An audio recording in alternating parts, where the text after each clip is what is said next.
Nah, presensi saya siapkan dulu.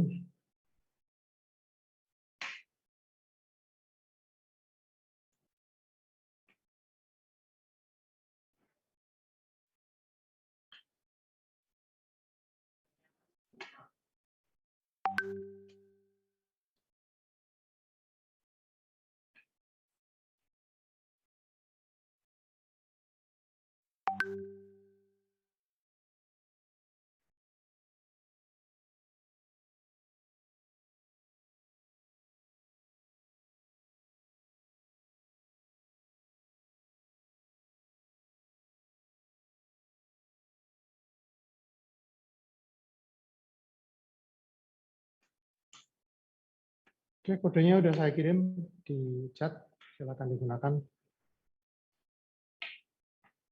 Kemudian kalau ada yang menghendaki menggunakan QR code-nya akan saya share-kan.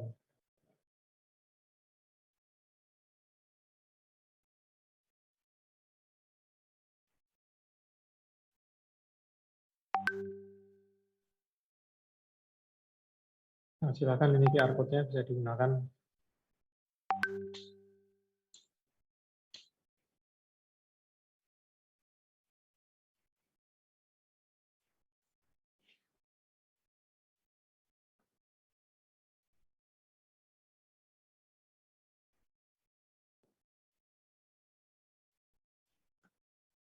Nah, oke, jadi pertemuan kali ini kita akan melanjutkan yang telah kita bahas sebelumnya. Kalau sebelumnya di pertemuan ke-8 kita bahas tentang SDK dari AR. Kemudian kemarin membahas tentang apa ya, Kak, lupa saya. Nah, kemudian sekarang kali ini kita akan membahas tentang user interface dan user experience. Jadi basic flow atau bagaimana kita merancang suatu antarmuka dari AR dengan mempertimbangkan pengalaman pengguna atau dari sisi pengguna. Nah, mungkin tidak akan terlalu panjang dan tidak terlalu teoritis yang disampaikan, tapi lebih ke arah membuka wawasan saja untuk pengenalan.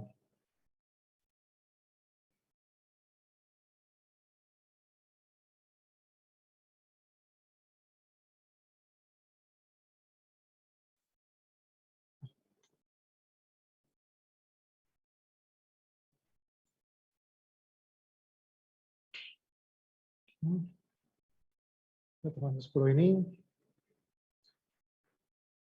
untuk babnya adalah merancangkan user interface AR dengan pertimbangan user experience.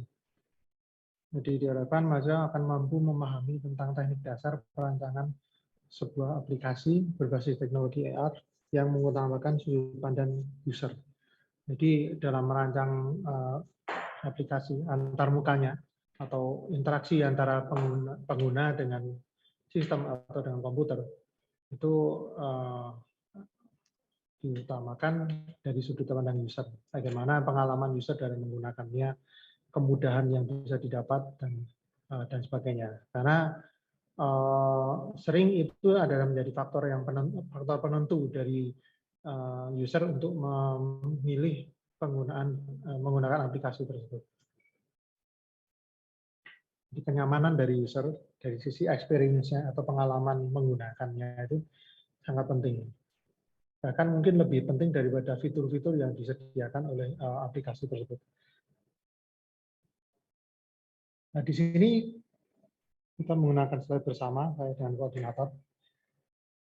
Jadi di sini nanti slide-nya semuanya full bahasa Inggris ya. Jadi sekalian kita berlatih untuk bahasa Inggris. Basic user flow. Jadi dasar dari aliran data, aliran user interface. Jadi UI atau user interface dan UX atau user experience. Kita lanjutkan. Nah, di sini strategi yang dapat bermanfaat untuk digunakan untuk merancang suatu aliran user interface dari AR itu adalah scene atau layarnya ya, atau tampilannya. Jadi orientasi kita di sini, di tampilan atau tampilan ya, jadi scene atau apa tuh istilahnya kalau jadi ya apa yang ditampilkan di dalam antarmuka tersebut, tempat peristiwanya. Nah kemudian ini informasi ini didapat dari ada di website, ada tutorial yang sepertinya berbayar ya. Jadi dia ada mungkin Anda pernah dengar juga coursera.org. Jadi dia ada banyak pelatihan-pelatihan yang bisa kita gunakan. Awalnya dulu free, semuanya full free. Kalau sekarang hanya sebagian saja yang free dan kebanyakan berbayar. Nah di sini yang user lihat itu antara lain ini writing in, yang sebagian kita gunakan yaitu writing in the first person. Kita membahasakan diri kita, sudut pandangnya kita, kemudian input option, kemudian ada user action, kemudian ada icon key. Nah, ini mungkin akan saya coba perlihatkan videonya yang menjelaskan ini. Videonya singkat.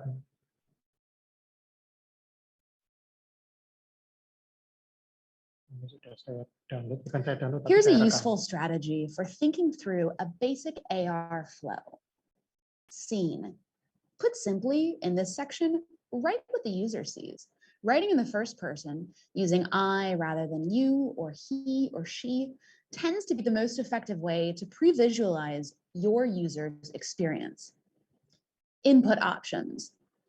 Input options are the options available for interaction in any given scene. You'll need to know when some input options are available in some scenes, but not others. User action. What does the user do to move within a scene or move from one scene to another? There's no universal answer. It comes down to what best serves your particular experience. Icon key.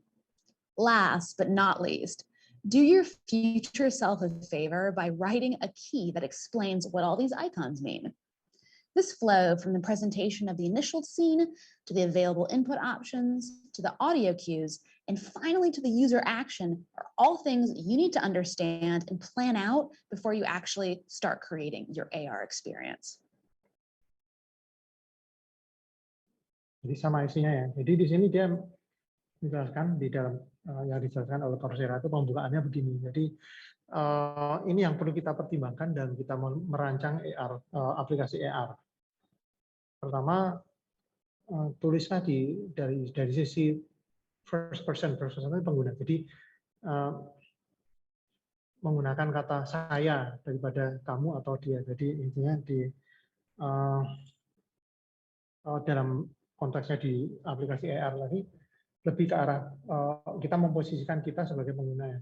Kemudian misalnya ada keterangan-keterangan itu lebih bagus menggunakan I daripada you atau si daripada kamu atau dia atau bagaimana, tapi lebih saya apa dan sebagainya. Itu lebih cenderung lebih efektif, paling efektif untuk memvisualisasikan pengalaman kita, untuk menceritakan, mengawali visualisasi dari pengalaman kita di dalam AR tersebut. Kemudian input option itu juga penting di dalam satu scene atau di dalam aplikasi AR itu masukan itu semakin banyak akan semakin baik. Jadi ada beberapa opsi yang bisa kita gunakan untuk interaksi dengan sistem misalnya atau dengan objek yang ada di dalamnya. Itu opsi dari input itu akan menjadikan sesuatu yang lebih di sistem kita. Kemudian user action, ini perlu dipertimbangkan juga apa yang akan dilakukan user di dalam scene tersebut. Jadi kalau misalnya contoh mungkin satu AR game atau mungkin aja AR yang untuk misalnya untuk jualannya, misalnya jualan sepatu, jadi ukuran sepatu kemudian dicobakan di kaki. Nah itu pilihannya ada banyak, option input optionnya itu ada banyak, mungkin dengan memilih sepatu kemudian ditambahkan di kaki dan kemudian ada mungkin ada opsi untuk memperbesar, memperkecilkan, itu ada satu opsi sih. Jadi semakin banyak opsi itu semakin baik. Dan kemudian opsinya harus tepat dengan yang dibutuhkan dari aplikasi yang kita gunakan sasarannya. Jadi perlu pertimbangkan juga tentang opsi tersebut, opsi yang disediakan untuk aplikasi. Kemudian juga user action-nya juga. Ini bagaimana di scene tersebut, di lokasi AR tersebut, opsi kita apa, action-nya apa saja usernya. Jadi sebagai user, kita posisikan sebagai user, apa yang bisa dilakukan oleh user. Misalnya memindah-pindahkan barang yang ada di depan, di depan ada beberapa barang virtual. Misalnya action yang bisa dilakukan adalah memindahkan, jadi mendrag atau memegang barang tersebut, kemudian dipindah ke sebelah atau dan sebagainya. Jadi interaksi atau aksi yang dilakukan oleh user itu juga harus dipertimbangkan. Misalnya juga tadi yang tentang AR yang saya sebutkan tadi, aksi yang bisa dilakukan user antara lain bisa memperbesar atau memperkecil ukuran sepatu. Itu kan ada suatu aksi yang perlu dipertimbangkan. Kalau memang itu adalah aplikasi untuk menjual sepatu, untuk menjual, jadi untuk agar penjual itu bisa mencoba pakai sepatu secara virtual. Nah, mestinya juga dipertimbangkan apa yang seharusnya user bisa lakukan terhadap itu. Misalnya memilih sepatunya, kemudian memilih warnanya, itu adalah aksi dari user. Kemudian memasang ke kaki, kemudian ukurannya kayaknya kurang besar, memperbesar ukuran, nah itu juga aksi dari user. Nah, ini yang perlu dipertimbangkan juga, sesuai dengan aplikasi yang ada ini. Jadi tidak ada universal answer, atau tidak ada jawaban yang paling tepat itu mana, enggak. Itu tergantung dari kasusnya, experience-nya apa sih yang mau diterapkan. Kemudian ada icon key. Jadi akan lebih baik kalau ada penjelasan-penjelasan yang muncul di dalam icon-icon yang digunakan. Jadi di layar misalnya ada kode tertentu, nah ini akan lebih baik kalau itu ada penjelasannya. Di write atau ditulis, maksudnya seperti apa.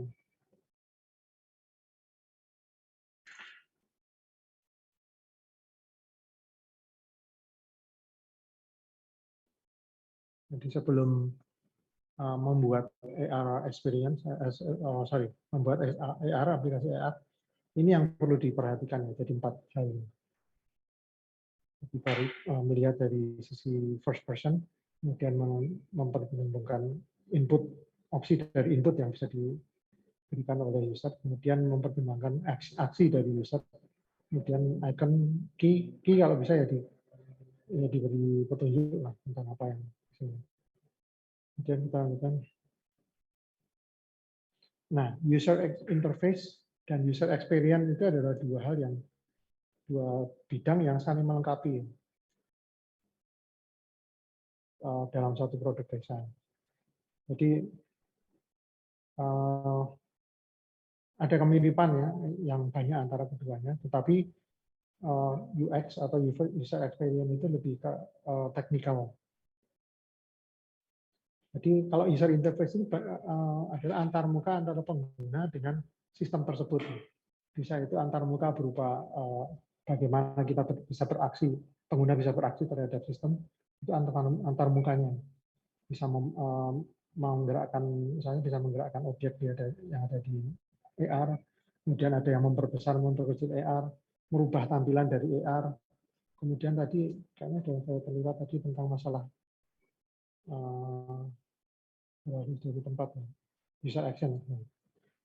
Ya misalnya kita untuk bergerak juga di AR tersebut, misalnya bergerak dari satu tempat ke tempat lain, itu kita terus kemudian melakukan sesuatu terhadap sistem. Antar muka pengguna dengan sistem itu dikatakan sebagai user interface atau user pengguna, interface itu antar muka. Jadi antar muka dan pengguna. Jadi antar muka itu cara untuk berinteraksi. Jadi user interface itu ada antar muka pengguna, atau lebih bisa dikatakan cara untuk user bisa berinteraksi dengan sistem. Nah, kemudian user experience itu lebih ke arah experience atau pengalaman atau rasa yang didapat oleh pengguna. Jadi di sini kalau kita udah bicara dengan user experience lebih ke arah itu lebih technical. Berarti lebih teknis kayak misalnya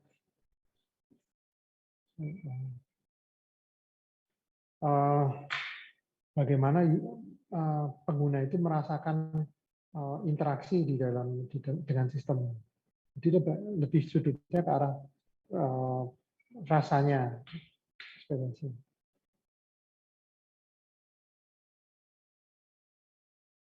Jadi UX atau user experience itu adalah proses yang menggarisbawahi framework atau tempat bekerja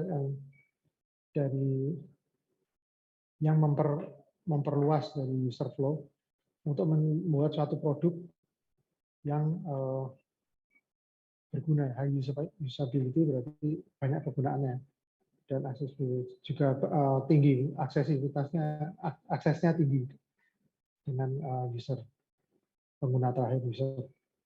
Dan kalau UI itu lebih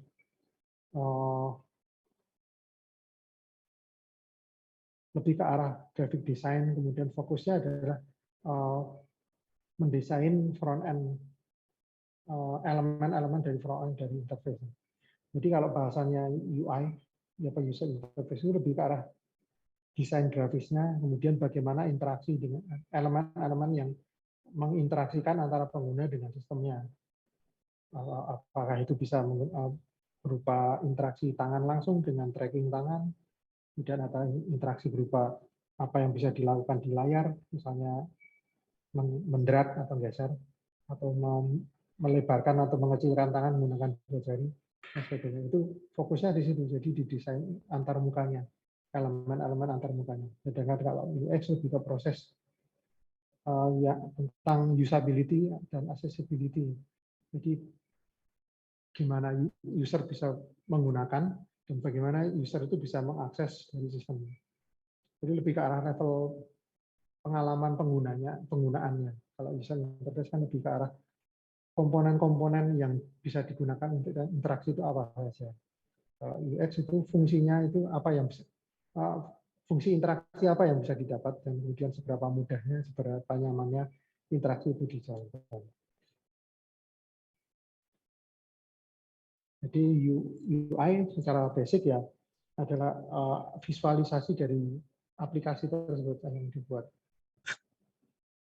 Jadi apapun yang digunakan oleh user untuk berinteraksi dengan sistem atau dengan aplikasi itu UI. Kemudian UX lebih ke arah prosesnya yang mendukung dari pengguna itu untuk mendapatkan pengalaman dan interaksinya. Jadi sekali lagi dari kata dikatakan lain, UI atau user interface itu lebih ke arah bagaimana alatnya apa saja yang bisa digunakan untuk berinteraksi atau bagaimana apa yang bisa digunakan untuk interaksi. Kemudian kalau UX lebih ke arah prosesnya itu seberapa support dari pengalaman atau interaksi yang bisa kegunaan dari interaksi yang bisa disupport dari sistem tersebut. Nah ini interaksi basic ya atau UI yang basic, yang dasar. Jadi kita bicara UI dulu atau user interaction. Jadi bicara tentang alat-alatnya atau skenario atau caranya untuk berinteraksi antara user dengan sistem. Jadi baru caranya saja, belum pengalamannya. Pertama ada sistem drag and drop. Deret lah bahasa Indonesianya itu ditarik.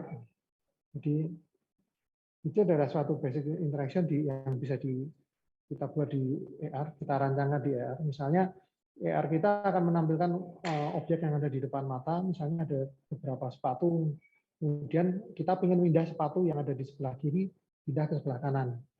Itu interaksi basic yang bisa dilakukan, salah satu adalah drag and drop.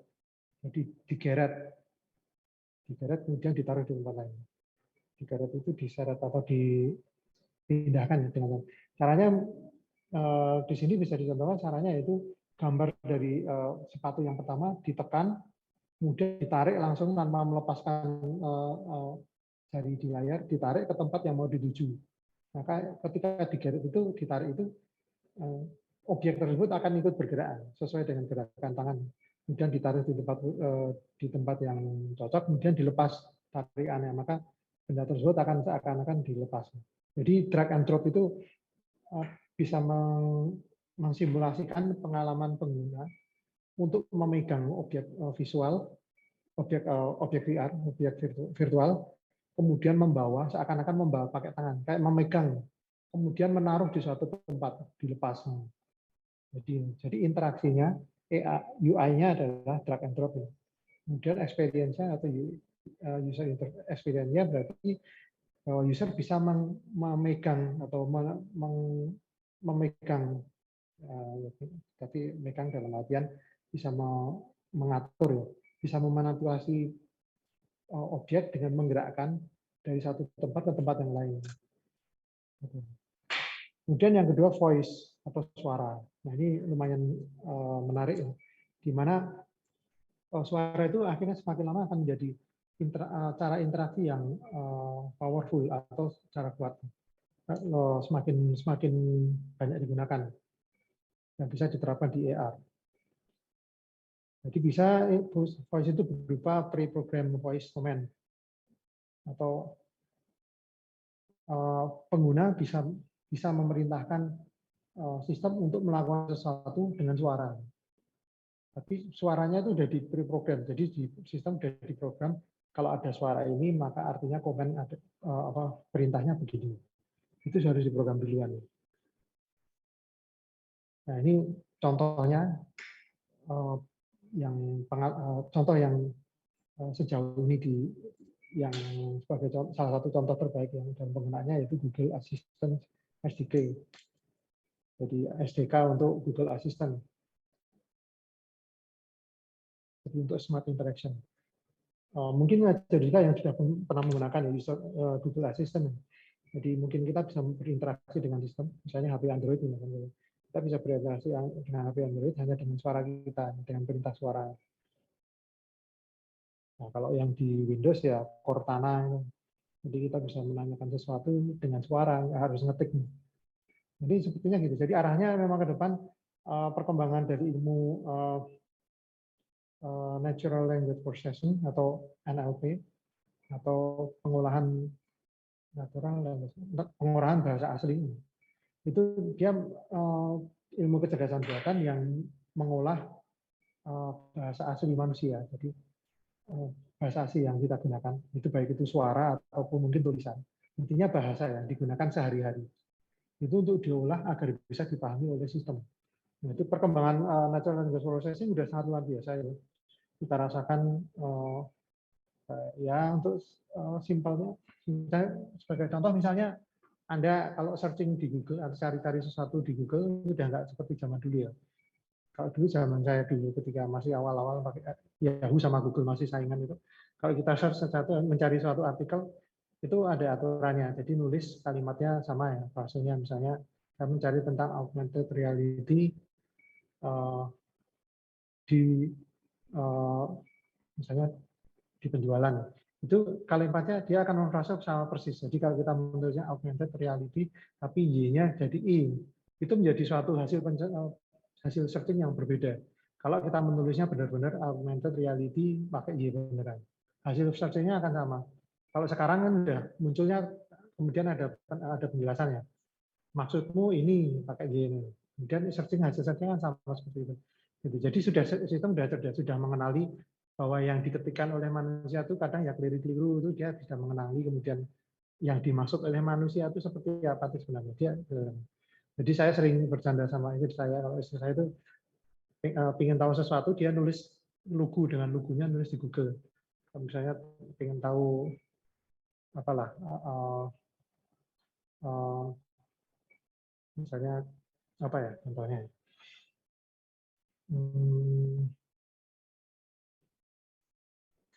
Cara untuk misalnya untuk melakukan sesuatu, misalnya untuk masak, untuk masak opor ayam yang pakai kuah, misalnya pakai opor ayam pakai tanpa santan misalnya, saya nggak tahu itu benar bisa apa enggak gitu. Kalau istri saya lugu ditulis langsung di Google, resep soto kuah tanpa santan yang enak, kata dia gitu. Itu tapi Google bisa mengenali. Padahal kalau ketika zaman-zaman dulu itu tidak akan sulit untuk mengenali, karena dia akan parafrase akan melihat frase kata yang sama. Kalau tidak sama berarti akan hasilnya beda. Jadi menggambarkan bahwa perkembangan natural language processing di komputer itu sudah sangat baik, sehingga pemrosesan suara itu sangat mudah. Jadi mungkin kita memerintahkan sesuatu di Google Assistant mungkin lebih tidak harus dengan kata-kata yang sudah benar-benar sama persis plek, tapi agak beda-beda dikit tidak ada masalah. Misalnya Google Assistant untuk menampilkan atau mencari suatu lokasi, misalnya mungkin kalau tanpa natural language processing yang benar mungkin harus perintahnya jelas. Misalnya di program sama aplikasi tersebut cari nama tempatnya gitu ya. Ketika yang kita menggunakan itu agak beda, jadi temukan induk grosir misalnya. Jadi bisa jadi hasilnya beda, tidak bisa diproses.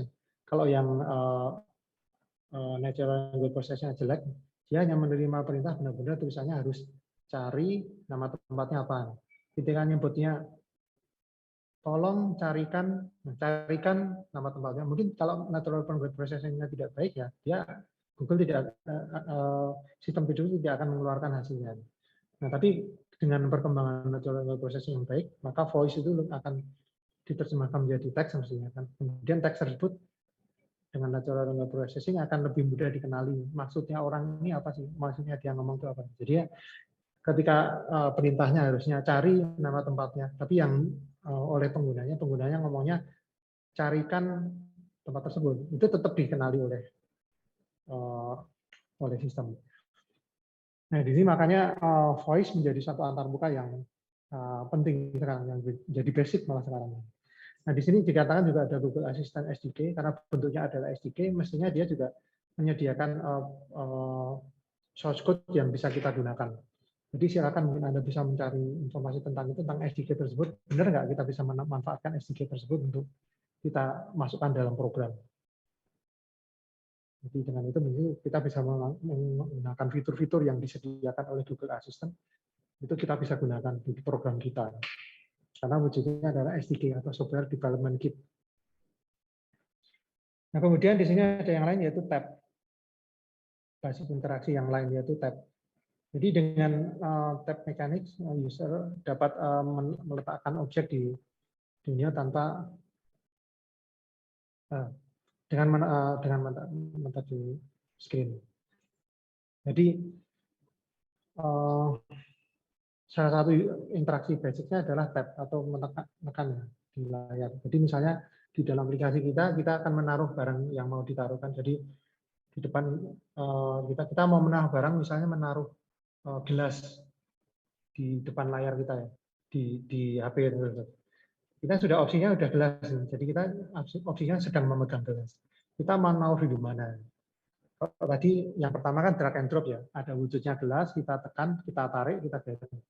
Kalau ini lain, jadi tab ini posisi defaultnya dianggap kita sudah memegang gelas. Terus mau ditaruh di mana? Di lokasi yang diinginkan tinggal di tab saja atau ditekan, disentuh saja layarnya satu kali, maka gelas yang tadi itu, gelas yang ceritanya sedang kita pegang ini akan muncul di situ. Jadi satu cara interaksi yang basic interaction di AR yang bisa dilakukan yaitu dengan tab itu. Menekan untuk menunjuk lokasi yang di mana itu yang dituju. Contohnya meletakkan suatu benda ya. Jadi tinggal di tab di lokasinya, benda itu akan muncul di situ.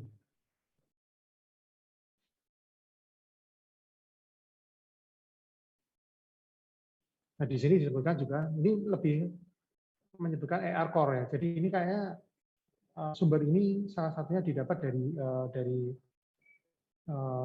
tutorial untuk AR Core, tutorialnya Google. Jadi maaf saya akan tunjukkan websitenya, salah satu websitenya yang di sini ya, Coursera ini. Jadi ini ada satu tutorial ya, dia menyediakan banyak tutorial Termasuk ini, sepertinya ini diambil dari sini, Introduction to Augmented Reality and AR Core.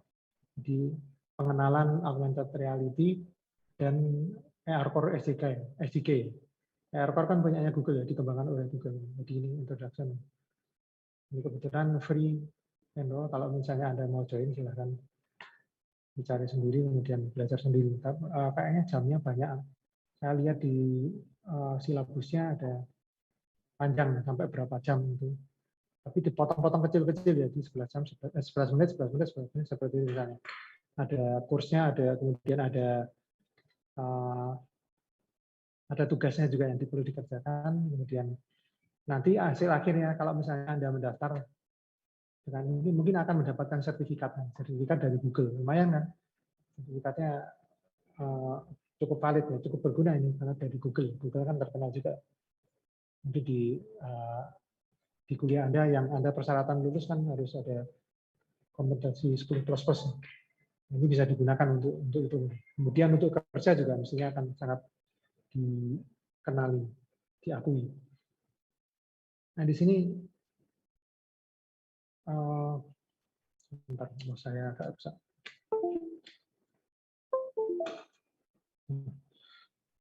Nah, mungkin di sini ada tutorialnya, ada banyak. Kalau Anda mau lihat silabusnya, silabus atau apa yang dipelajari di sini ada penjelasannya. Ada perkiraan selesai. Perkiraannya tentang introduction sekitar 2 jam untuk menyelesaikan.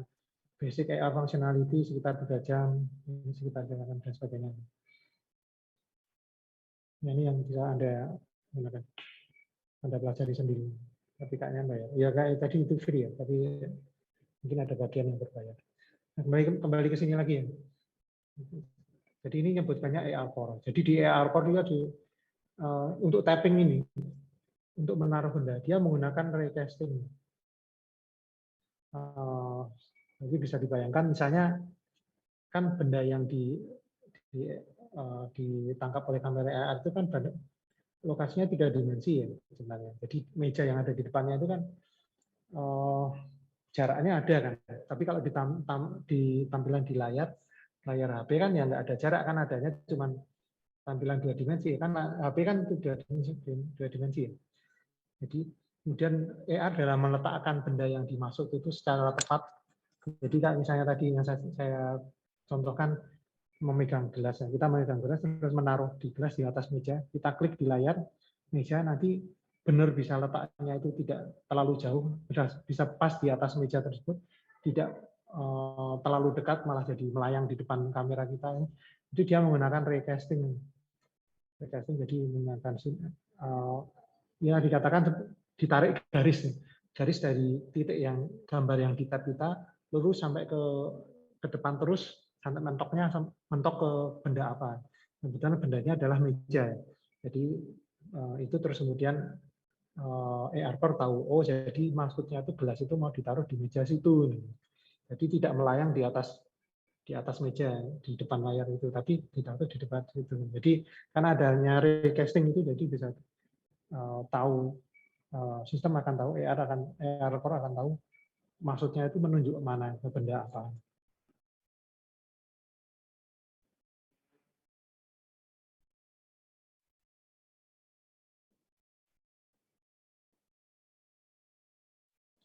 Oke, dan lanjut yang berikutnya adalah basic interaction berupa pinch and zoom. Pinch itu menjepit, jadi dikatakan tangan jempol dan dari telunjuk ditemukan atau mencubit ya. Ya, gestur dari tangan mencubit itu dikatakan bahasa Inggrisnya pinch. Pinch and zoom. Jadi ini adalah interaksi yang bisa dicontohkan misalnya contohnya di HP Anda, kalau Anda membuka suatu gambar image, misalnya teman Anda yang ada yang mengirimkan gambar di WhatsApp misalnya, Anda buka gambarnya, kemudian Anda ingin lihat lebih jelas, itu yang itu gambarnya apa tuh pojokan kok kecil nggak kelihatan. Yang Anda lakukan adalah Anda taruhkan jempol dan dari telunjuk yang didekatkan, kemudian ditempelkan di layar kan, kemudian membesarkan dengan melebarkan jarak antara jempol dan jari telunjuk ya. dilebarkan. Itu kan maksudnya itu yang dimaksud dengan pinch, kemudian zoom ya. Jadi kalau memperbesar itu dengan cara itu, dengan interaksi dua jari jempol dan jari telunjuk. Nah, itu adalah satu jenis interaksi basic yang bisa digunakan di AR. Jadi pinch and zoom, pinch kemudian di zoom itu memungkinkan kita bisa mengenlarge atau memperbesar atau memperkecil, scale down untuk memperkecil 3D object. Nah, ini kalau di sini disebutkan 3D object. Jadi misalnya kita di aplikasi kita mau naruh gelas ya, atau membuat bola, bola ditaruh di depan layar. Itu dengan pinch and zoom kita bisa membuat bolanya itu digedekan atau dikecilkan. Sama prosesnya seperti Anda ketika melihat suatu gambar, Anda memperbesar dan memperkecilkan gambar supaya kelihatan lebih jelas. Itu kan Anda melakukan pinch and zoom. Itu bisa digunakan untuk interaksi antara user dengan sistem untuk memperbesar atau memperkecil objek yang ditampilkan.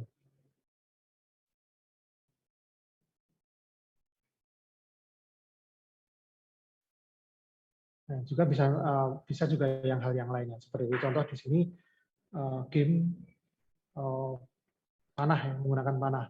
Pinch and zoom bisa digunakan untuk itu nembak panah. Jadi ditekan kemudian ditarik, dilebarkan itu kayak narik panah, busur panahnya ditarik, kemudian begitu dilepaskan, busur dilepaskan. Jadi salah satu jenis interaksi yang bisa dilakukan di AR ini pinch and zoom. Kemudian yang lainnya yaitu slide. Slide itu menggeser ini. Jadi pengguna atau user bisa berinteraksi dengan video objek dengan menggunakan sliding atau menggeser-geser. Yang itu bisa diartikan sebagai menggerakkan objek dari satu tempat ke tempat lain. Jadi misalnya yang Anda lakukan, misalnya Anda di AR tersebut ada di depannya ada banyak barang. Kemudian ada barang yang tidak ingin Anda inginkan, Anda ingin buang atau Anda ingin lempar ke samping. Maka bisa di slide ini tadi. Hampir mirip dengan drag and drop ya. Tapi kalau drag and drop kan ditekan, digeret ke tempat yang bersangkutan, dilepas. Kalau slide itu kayak dicutik, bahasa Jawanya dicutik. Jadi Anda tekan kemudian lempar ke sebelah slide.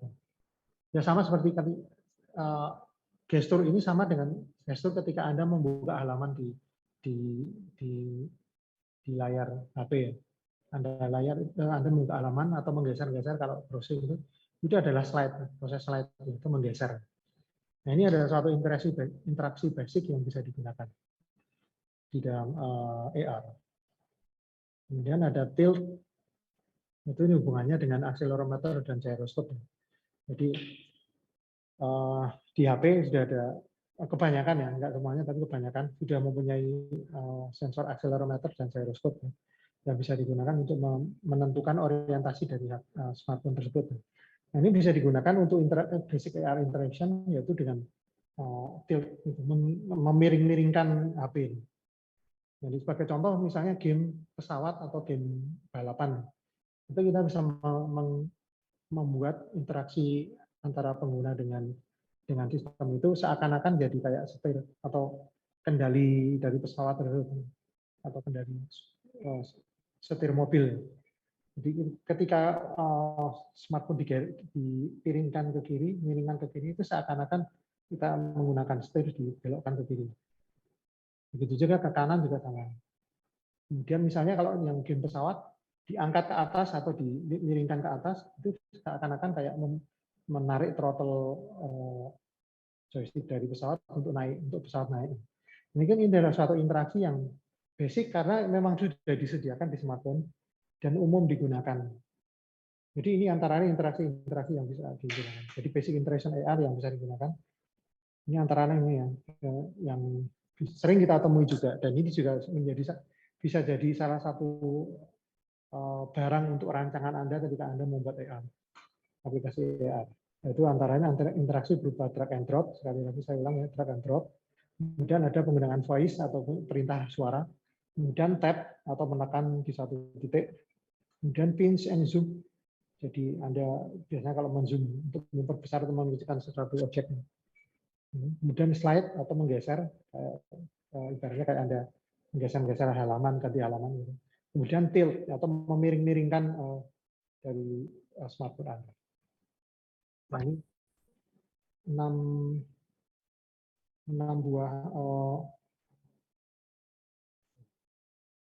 buah basic AR interaction. Selain dari ini mungkin banyak lagi ya. Anda mungkin sering browsing, sering main macam-macam aplikasi atau game, mungkin Anda punya ide lagi bisa ditambahkan basic AR-nya apa lagi. Tapi yang basic ini. Oke. Kalau misalnya ada yang mau tanyakan silakan di slide. Kita lanjutkan.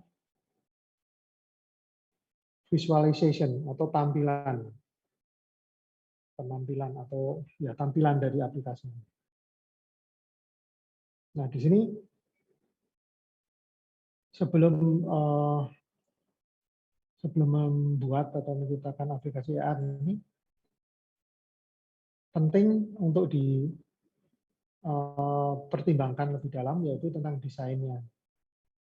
Bagaimana memanfaatkan ruang dari layar smartphone untuk mendapatkan hasil yang paling baik. Jadi bagaimana mengkreasikan interaksi yang paling intuitif. Intuitif itu apa namanya? Alam, ya hampir seperti alami. Jadi lebih pakai perasaan intuitif. Ini semakin intuitif user interaction-nya akan lebih sukses aplikasi AR-nya. Jadi ini kalau dibilang sukses ini kayaknya orientasinya adalah misalnya Anda membuat aplikasi kayak game atau apapun, jadi penggunanya banyak. Kalau sukses itu yang guna banyak. Kalau yang guna banyak berarti itu bukti bahwa aplikasi Anda menarik atau enak untuk digunakan. Nah, jadi untuk sebelum membuat AR itu perlu dipertimbangkan. Mau bikin tampilannya itu kayak apa? Mau memanfaatkan space yang ada di smartphone atau di tablet itu mau seperti apa? Ini bahasanya nanti akan sedikit dibahas lebih dalam gimana caranya sebaiknya itu bagaimana. Jadi sangat penting untuk tidak membuat layar itu terlalu padat. Jadi tampilannya jangan sampai padat-padat terlalu banyak informasi dan itu malah bikin bingung. Jadi lebih baik dengan AR kamu tidak hanya melulu menggunakan screen untuk interaksi. Bisa juga Anda menggunakan menu dan untuk berinteraksi dengan menu. Jadi di sini kita juga harus mempertimbangkan tampilan layar itu jangan sampai terlalu penuh. Misalnya di sini AR-nya menampilkan keterangan yang ditangkap di kamera. Ada banyak sekali informasi yang ada gitu. Tapi kalau semuanya ditaruh di dalam layar, jadi akan sangat penuh sehingga malah tidak nyaman untuk digunakan. Nah, ini bisa juga kemudian ini bisa dipertimbangkan untuk membuat menu-menu semacam ini. Nah, sini dicontohkan ini ada menu, jadi menunjukkan ini pintu ini adalah restoran.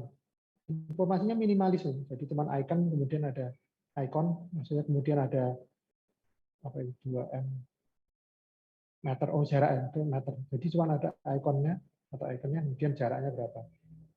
Kemudian informasi yang lebih lanjut mungkin bisa didapat dengan clicking. Kita klik misalnya gambar garpu dan peso ini, nanti kan restoran. Nanti mungkin akan masuk ke tampilan yang lebih spesifik di dia, layanan mungkin akan lebih banyak yang dipakai, isinya tentang menu yang ada di restoran tersebut. Nah, itu kan bisa dilakukan dengan itu. Jadi kita harus mempertimbangkan jangan sampai layar itu penuh isinya dengan objek augmented reality yang kita buat. Tapi dibikin aja icon-icon saja kecil-kecil, dan kemudian kalau ingin tahu lebih dalam tinggal diklik, maka akan muncul interaksi yang lebih komplit, spesifik untuk icon yang diklik. Itu salah satu strategi dalam mengokupansi atau menggunakan layar untuk keperluan kita. Kemudian bisa juga dengan panah. Dicontohkan dengan panah.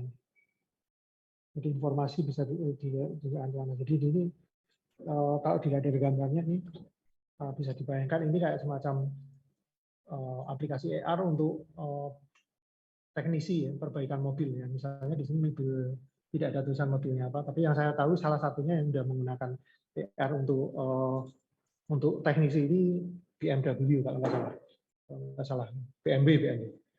Itu dia teknisi tinggal buka aplikasinya, diarahkan ke mesinnya, akan muncul informasi. Jadi bagian mesin itu di highlight kayak gini.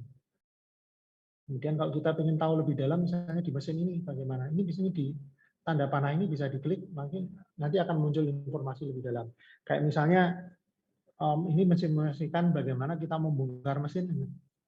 Diklik ini, klik, akan muncul skrupnya akan keluar, animasi skrup keluar, kemudian cupnya buka, gambarnya apa, seperti itu. Jadi seperti itu.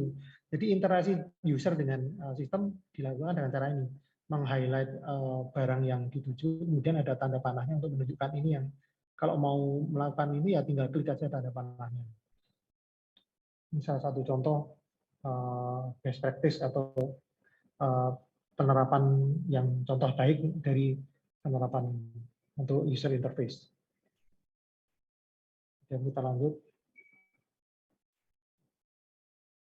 Nah, ini contoh satu visualisasi.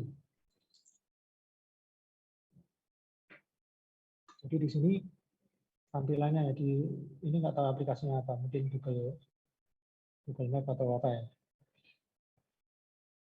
Di sini tekstual label untuk arsitektur yang dilihat.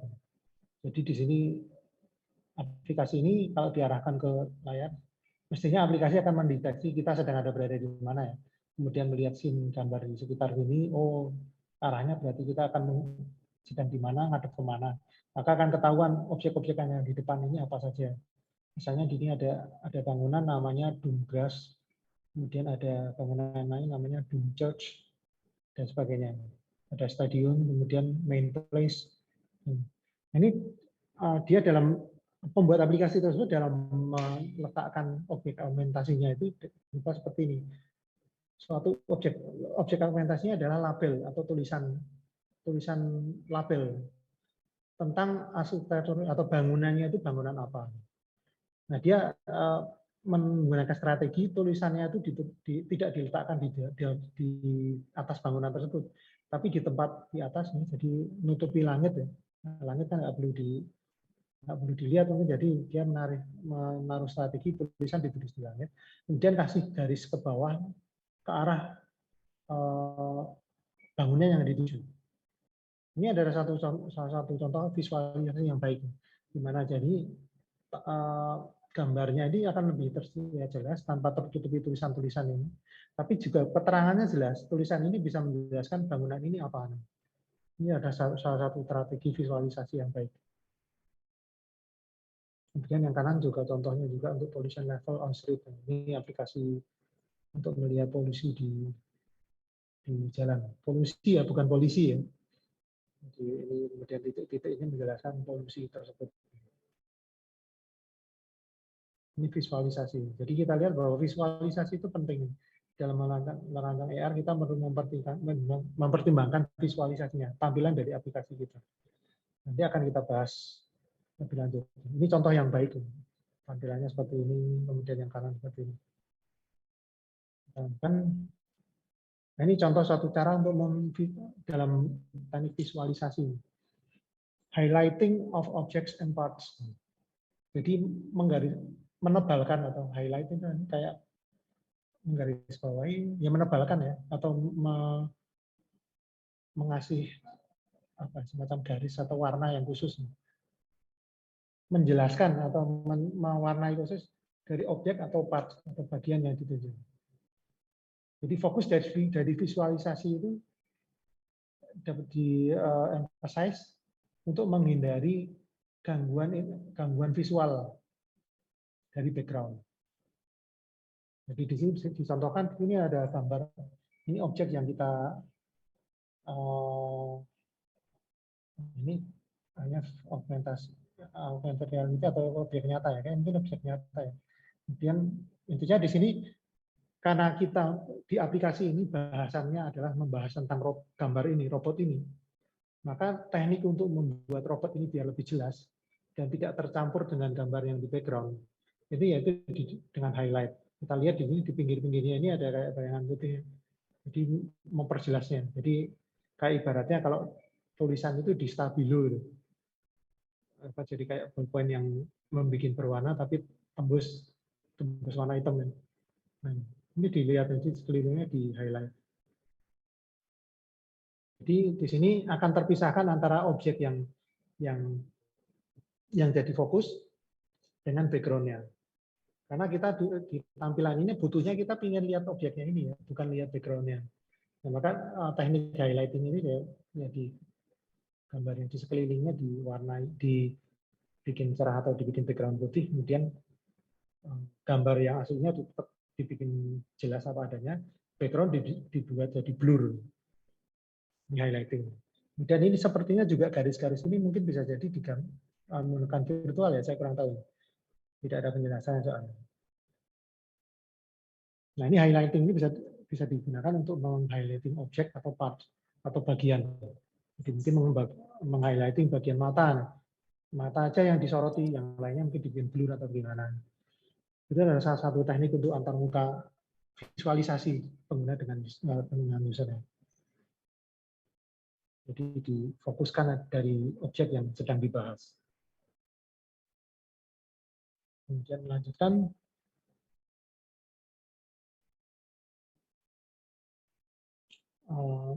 Kualitas dari label. Nah, ini di bawah ini ada 3 contoh. Ini kebetulan gambarnya semuanya virtual. Oh sorry, yang ini gedung nggak yang asli, cuman tambahan-tambahannya virtual. Intinya bahwa di sini tampilan dari aplikasi adalah seperti ini, sama 3 ini. Kemudian ini kita bahas tentang label atau mengasih tulisan, memberi tulisan untuk menjelaskan. Yang pertama ini tanpa strategi ya. Pokoknya butuh menjelaskan apa, ditulis saja di sini. Sehingga hasil akhirnya banyak overlap antara label satu dengan yang lainnya. Saling tumpuan. Jadi ini kayak gini, mathematics sama dengan yang Earl, ini juga tumpuk-tumpuan. Haymeyer dengan Hefmeyer dengan ini ada dua yang tumpuan. Tulisannya tumpuk-tumpuk. Ini tidak baik untuk ini ya, karena akan membuat nggak jelas jadi informasinya. Labelnya itu apa jadi nggak jelas. Karena juga bisa jadi nyambung juga kayak gini kan. Dodge, kemudian ada Levinson. Ini kan nempel di gini dikira ini namanya gedung ini adalah Dodge Levinson. Padahal mungkin maksudnya Dodge itu sendiri, Levinson itu sendiri. Karena nempel ya kebaca jadi satu. Ini tanpa strategi. Kemudian yang tengah ini strateginya adalah label hanya dimunculkan untuk objek yang tengahnya kelihatan. Atau center visible-nya kelihatan. Jadi misalnya di sini gedung ini ya, gedung ini terlihat penuh kelilingnya dan tengahnya, titik tengahnya kelihatan. Maka yang gedungnya kelihatan di tengahnya dikasih tulisan atau ditempelkan labelnya. Sedangkan beberapa hal lagi gedung yang lain, misalnya ini di jurnalis ini, mungkin gedungnya biasa jadi gedung tinggi ya, kemudian tengahnya nggak kelihatan, sehingga ini diabaikan, tampilan labelnya nggak diabaikan, nggak usah dimunculkan. Jadi kalau mau lihat ya nanti kamera diarahkan ke atas baru muncul keluar labelnya. Strateginya jadi hanya memberikan label kepada objek yang kelihatan tengah ini. Dan label ditaruh di tengah. Label ditaruh di tengah posisinya. Itu strategi labeling yang pertama. Kemudian yang kedua di sini adalah memindahkan posisi labelnya dalam satu rectangle atau satu kotak. Jadi di sini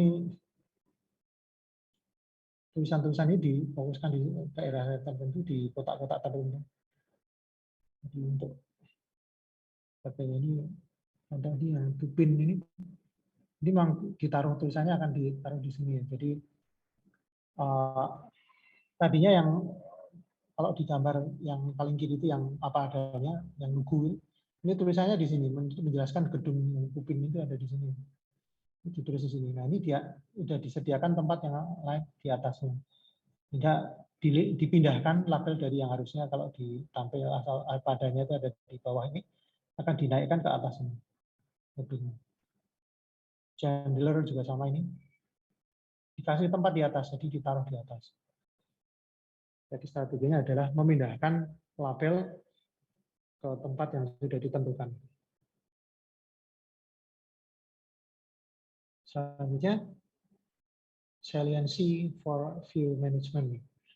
Saliency itu artinya, kalau diterjemahkan di Google Translate, artinya yang dianggap penting atau yang penting. Jadi kita perlu menentukan juga untuk memanage view atau memanage tampilan itu dengan mempertimbangkan mana yang dianggap penting. Ini dua contoh, yang kiri itu naif. Naif itu lugu. Penempatannya secara naif atau secara lugu. Jadi ini tulisan Le Pensur. Sorry, saya bacanya mungkin nggak tepat ya, karena ini bahasa Prancis. Bahasa Prancis kan antara tulisan dengan bacaannya kadang di luar nalar.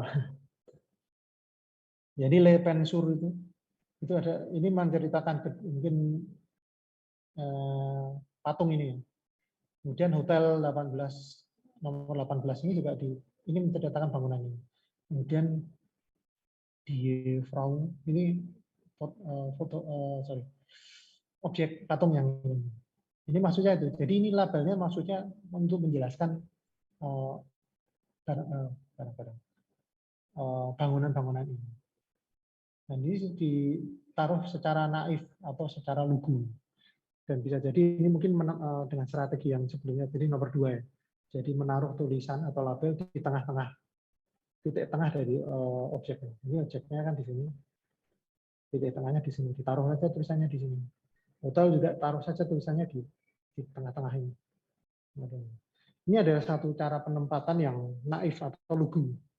Hasilnya adalah tulisan ini menutupi atau occludes objek yang mau ditampilkan, yang mau dibahas atau yang dianggap penting.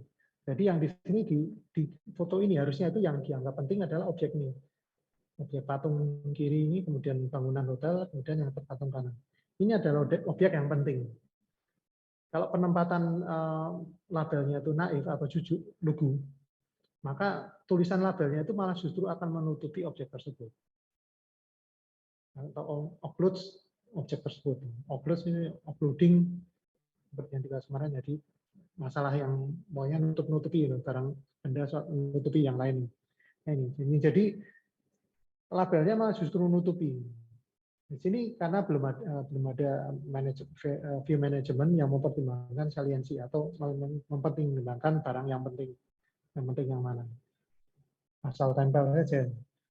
Nah, kemudian yang di kanan ini ada satu yang bisa kita pertimbangkan dalam mengaplikasikan AR. Akan lebih baik kalau objek yang dianggap penting itu ya kita perlakukan secara penting. Jangan sampai ketutup dengan tulisan atau objek yang kita berikan. Jadi kita maksudnya menjelaskan, ya jangan sampai penjelasan itu nutupi yang dijelaskan. Jadi saliency guide placement menghindari occlusion atau penutupan, penghalangan atau ya penutupan itu. Dan lebih memilih tempat yang kosong, seperti misalnya di langit. Nanti dicontohkan yang tadi yang di depan. Itu strateginya sampai ini sudah sampai hasilnya seperti yang di depan tadi. Jadi daripada tulisan penjelasan dari patung, kemudian hotel dan sebagainya ini ditaruh di atasnya objek tersebut persis, yang akan membuat objek tersebut tertutup. Strateginya adalah menaruh tulisan tersebut di tempat yang tidak penting, jadi misalnya di langit ini, tulisan ditaruh di situ. Jadi tidak menghalangi dari objek yang bersangkutan. Kemudian untuk menunjuk bisa digunakan garis. Ini di sini ada garisnya. Saya rasa ini cukup informatif dari sebelah kiri ya. Sama-sama tujuannya tercapai. Jadi tujuannya kan menunjukkan bahwa ini adalah bangunan Letos, ada patung Letos Pensur. Kemudian yang tengah ini adalah hotel nomor 18. Yang kanan itu di Frau. Itu. Ini maksudnya kan menunjukkan itu. Nah, dengan cara yang kanan ini, meskipun tulisannya tidak numpui objek tersebut, tetap pesan tetap tersampaikan kan. Jadi tetap tersampaikan bahwa Le Pensur itu adalah objek ini. Kemudian hotel nomor 18 itu adalah objek ini. Yang di Frau adalah objek ini.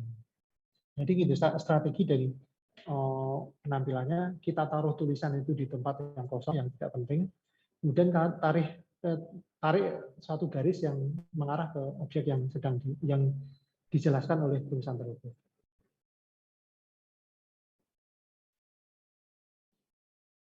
Kemudian kita lanjut berikutnya. Temporarily incoherence label placement.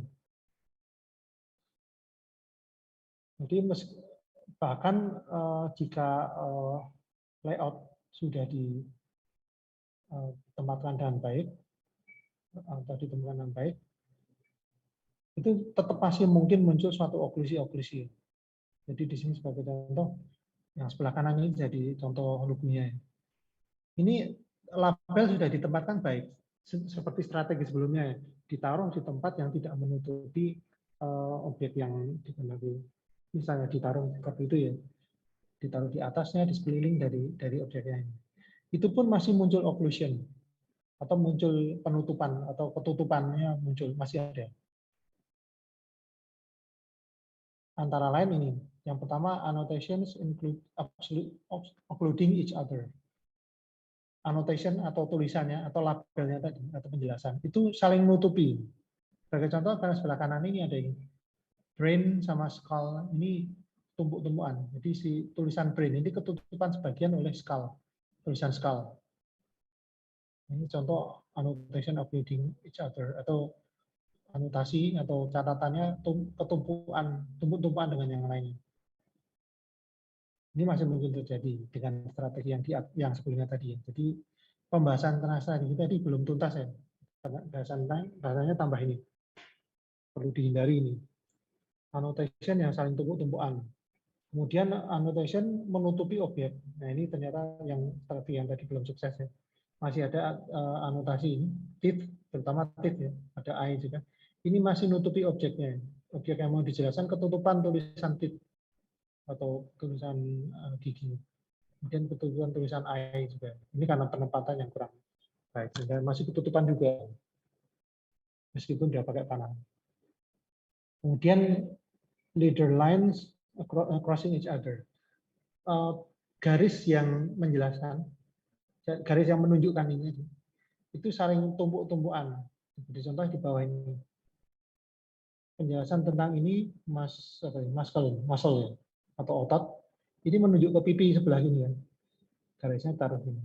Kemudian ada lips atau bibir itu menunjuk ke arah sini. Ini garisnya yang penunjuknya itu numpukin. Kemudian ada nose atau hidung menunjuknya ke sini. Karena lokasi tulisan nose-nya ada di bawah, maka melintang ke sini menutupi tulisan yang lain, yaitu muscle menunjuk ke sini, ketutupan lagi. Jadi silang-silangan saling tumpuk-tumpukan. Jangankan yang banyak di bawah ini, yang di atas yang cuma dua buah pun jadi silang-silangan antara yang menunjuk otak atau brain mau ke arah kanan dan skull atau tulang tengkorak. Ini bersilangan. Nah, bersilangan itu adalah suatu manajemen lokasi, placement yang kurang bagus. Ini occlusion masih terjadi seperti itu, 3 buah occlusion. Jadi perlu dikembangkan tentang 3 hal tersebut sehingga hasilnya bisa bagus seperti sebelah kiri ini. Nah, di sini strategi menempatkan label di luar dari objek yang dibahas itu sudah bisa dilakukan. Ditambah pengaturan posisinya yang baik sehingga akan menyebabkan antara label ini tidak ada yang tumpuk-tumpukan pertama. Yang kedua, jadi kebetulan masih ada yang kedua. Label menutupi objeknya. Ini di sini masih ada yang menutupi dikit. Tulisan I ini menutupi telinga. Ya, harusnya tidak menutupi. Ya, harusnya kalau lebih baik ini agak ke kanan dikit sehingga tidak menutupi tulisan gambar telinga. Jadi pengaturan seperti yang kedua sudah dapat diselesaikan dengan cara ya mestinya mengurutkan label-label ini, meletakkan tepat dekat dengan yang dituju sehingga hasilnya lebih rapi. Kemudian leader line crossing each other tidak terjadi atau garis penjelasan ini tumpuk-tumpukan nggak terjadi karena ini sudah dipertimbangkan lokasinya ada di mana yang mau ditunjuk sehingga tidak jadi silang-silangan seperti yang ada di sebelah kanan. Nah, ini perlu dipertimbangkan ya. Jadi ternyata nyambung ya untuk masalah penempatannya. Kita lihat apakah masih ada sambungannya atau sudah ganti bahasan. Oh, ini making the visible invisible. Jadi di sini aplikasi cara yang lain. Ini aplikasinya adalah menampilkan sesuatu yang tidak kelihatan supaya kelihatan dengan AR. Jadi di sini tujuannya adalah memunculkan struktur-struktur yang tersembunyi atau informasi-informasi yang tersembunyi. Contoh sebelah kanan ini augmentasi dari jalan atau mungkin lapangan ya, atau lapangan beton, lapangan basket mungkin ya, tidak ada garisnya bulat. Ini aslinya kan ya cuma lapangan aja, lantai saja, lantai lapangan, tidak ada apa-apanya. Tapi mungkin di sini ya saya asumsikan ini adalah piping atau pita ya, atau kabel. Nah ini ada kabel di bawah tanah ini, atau ada pipa di bawah tanah ini yang dengan jalurnya seperti ini. Nah ini kalau nggak pakai augmented reality ya ini kan yang kelihatan adalah cuma tanah saja atau lantai saja. Ini augmented reality-nya itu ingin menggambarkan atau ingin memunculkan informasi gambar berupa kabel yang tertanam di bawah tanah itu, di mana bentuknya kayak apa. Nah, ini adalah objek augmentasinya adalah gambar kabel yang masuk ke dalam tanah. Nah, ini perlu strategi juga untuk menempatkan gambar ini sehingga mata kiri dan mata kanan akan melihat dan menangkap gambar tersebut dengan baik, sehingga akan menggambarkan persepsi bahwa itu adalah tanah yang bolong dengan augmentasi bolong, kemudian kelihatan kabelnya. Jadi untuk memunculkan hidden structures atau struktur yang tersembunyi. Dan juga informasinya juga di sini bisa dikasih informasi kan tempatnya. Kemudian ada tulisan di informasikan jenis AR yang memunculkan sesuatu yang enggak kelihatan. Kemudian ada Superman X-ray vision. Superman kan bisa melihat tembus. Nah ini AR-nya ini untuk mensimulasikan penglihatan tembusnya tadi. Kayak misalnya mungkin ya kayak dibayangkan kayak ketika di bandara barang pas Anda masuk ke kotak sinar X ya, kemudian di sinar X kemudian kelihatan barangnya di dalamnya kayak apa saja ada di dalamnya kelihatan. Nah itu seperti itu. Itu ya bisa dikatakan itu suatu jenis ya bukan sorry. Itu bisa dibuat seperti semacam augmented reality yang seperti itu. Jadi aplikasi augmented reality Anda jika mengarah ke koper tertentu, kemudian akan diganti gambarnya kelihatan isi kopernya. Itu misalnya gitu. Jadi making the invisible visible. Membuat yang nggak kelihatan kelihatan. Tapi perlu digarisbawahi bahwa ini sebenarnya tidak benar-benar memperlihatkan isinya ya. Tapi memperlihatkan ya gambaran objek yang disebutkan, diyakini atau di program di sistem bahwa isinya itu. Jadi tidak berarti kita bisa menggunakan HP untuk men-scanning tas orang. Kalau belum ada datanya isinya apa ya kita di scanning ya nggak akan muncul apa-apa. Kan itu kan cuman visualisasi dari yang kita tahu saja. Jadi bukan benar-benar melihat di sini. Kemudian spatial arrangement problem, ya ini ya tentang masalah pengaturan spasial atau lokasi ruang. Ini di sebelah kanan dicontohkan selain masalah memunculkan piping yang ada di jalan, juga contohnya ini menunjukkan badan ya. Ini nggak tahu kayaknya bukan badan orang asli ya. Ini mungkin model ya untuk pembelajaran. Ini aslinya kan nggak kelihatan. Apa yang ada di dalamnya itu nggak kelihatan. Ada tulang rusuk, kemudian ada paru-paru, ada jantung, itu nggak kelihatan. Nah ini augmented reality aplikasi ini akan menggambarkan gambaran dalamnya ini. Jadi ini gambar menurut versi augmented reality-nya. Bukan berarti benar-benar lihat nembus bagian dalam tubuhnya, enggak ya. Cuman gambarannya aja. Ini yang digambarkan, dicetakkan di sini. Jadi ini making the invisible visible. Menjadikan yang tidak kelihatan kelihatan. Tapi kelihatannya dalam tanda petik ya. Bahwa kelihatan dalam artian kita memvisualisasikan isi di dalamnya. Jadi tiga ini bukan benar-benar melihat dalamnya. Jadi yang pertama bukan benar-benar melihat pipanya. Yang kedua juga benar-benar tidak melihat isi dari misalnya atas dan sebagainya. Yang ketiga juga tidak benar-benar lihat isi dari badan ini. Tapi memvisualisasikan atau menggambarkan isinya seperti apa menurut pemahaman augmented reality.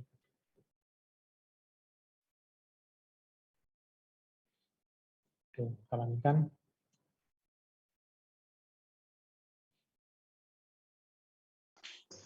Ini video texture explosion. Tentang masalah video. Nah, ini singkat aja. Jadi di sini sepertinya augmented reality-nya ini akan menjelaskan objek ya. Ini kayaknya marker disk. Mungkin ada marker yang akan diidentifikasi sebagai objek ini. Jadi aslinya cuma kertas, kemudian ada QR code-nya. Dengan aplikasi augmented reality ini akan memunculkan objek-objek ini. Objek-objek ada mobil-mobilan. Kemudian bisa kita interaksi, bisa dibongkar. Mobil-mobilannya bisa coplok-coplok bagiannya ini kelihatan terpisah-pisah. Ini augmented reality yang digunakan seperti itu. Kemudian perbagian-perbagian bisa dilihat dipisah-pisah. Nah, ini tapi kalau yang dengan cara penampilan yang lugu seperti ini, sebenarnya ada kesulitan dari kita, yaitu kadang kita gambarannya tercampur. Ya, kayak di sini ada ban ya, kemudian background-nya kebetulan ada marker warnanya ada hitamnya juga. Ini jadi kadang mungkin kalau tidak konsentrasi lihatnya ini bannya, bentuknya ada kotaknya juga ya. Bentuknya ada kotaknya juga sehingga akan tersamar. Kemudian di sini juga barang yang kecil-kecil ini akan lebih susah dilihat karena background-nya itu warnanya nggak polos. Ya. Ada hitamnya, ada putihnya, jadi bisa informasi bisa kecampur. Nah ini dengan video ini bisa dicat, inpainting. Jadi gambarnya yang sebelah kanan ini strateginya. Jadi gambaran objek tersebut digambarkan nggak langsung muncul apa adanya seperti ini, tapi dikasih background semacam kayak highlighting. Jadi untuk misalnya ini ban, kemudian pinggirnya kasih warna putih-putih, jadi kayak menyala atau menutupi background dikit. Sehingga akan objek yang bersangkutan tidak tercampur gambarnya dengan background. Kalau di sini mungkin kecampur, kalau warna bannya sama dengan warna QR code-nya, mungkin kita akan membayangkan ini nyampur jadi satu. Kalau dengan cara di highlighting ini kan terpisah, sudah jelas terpisah, kita lihat terpisah. Ban kemudian yang lainnya terpisah dengan background.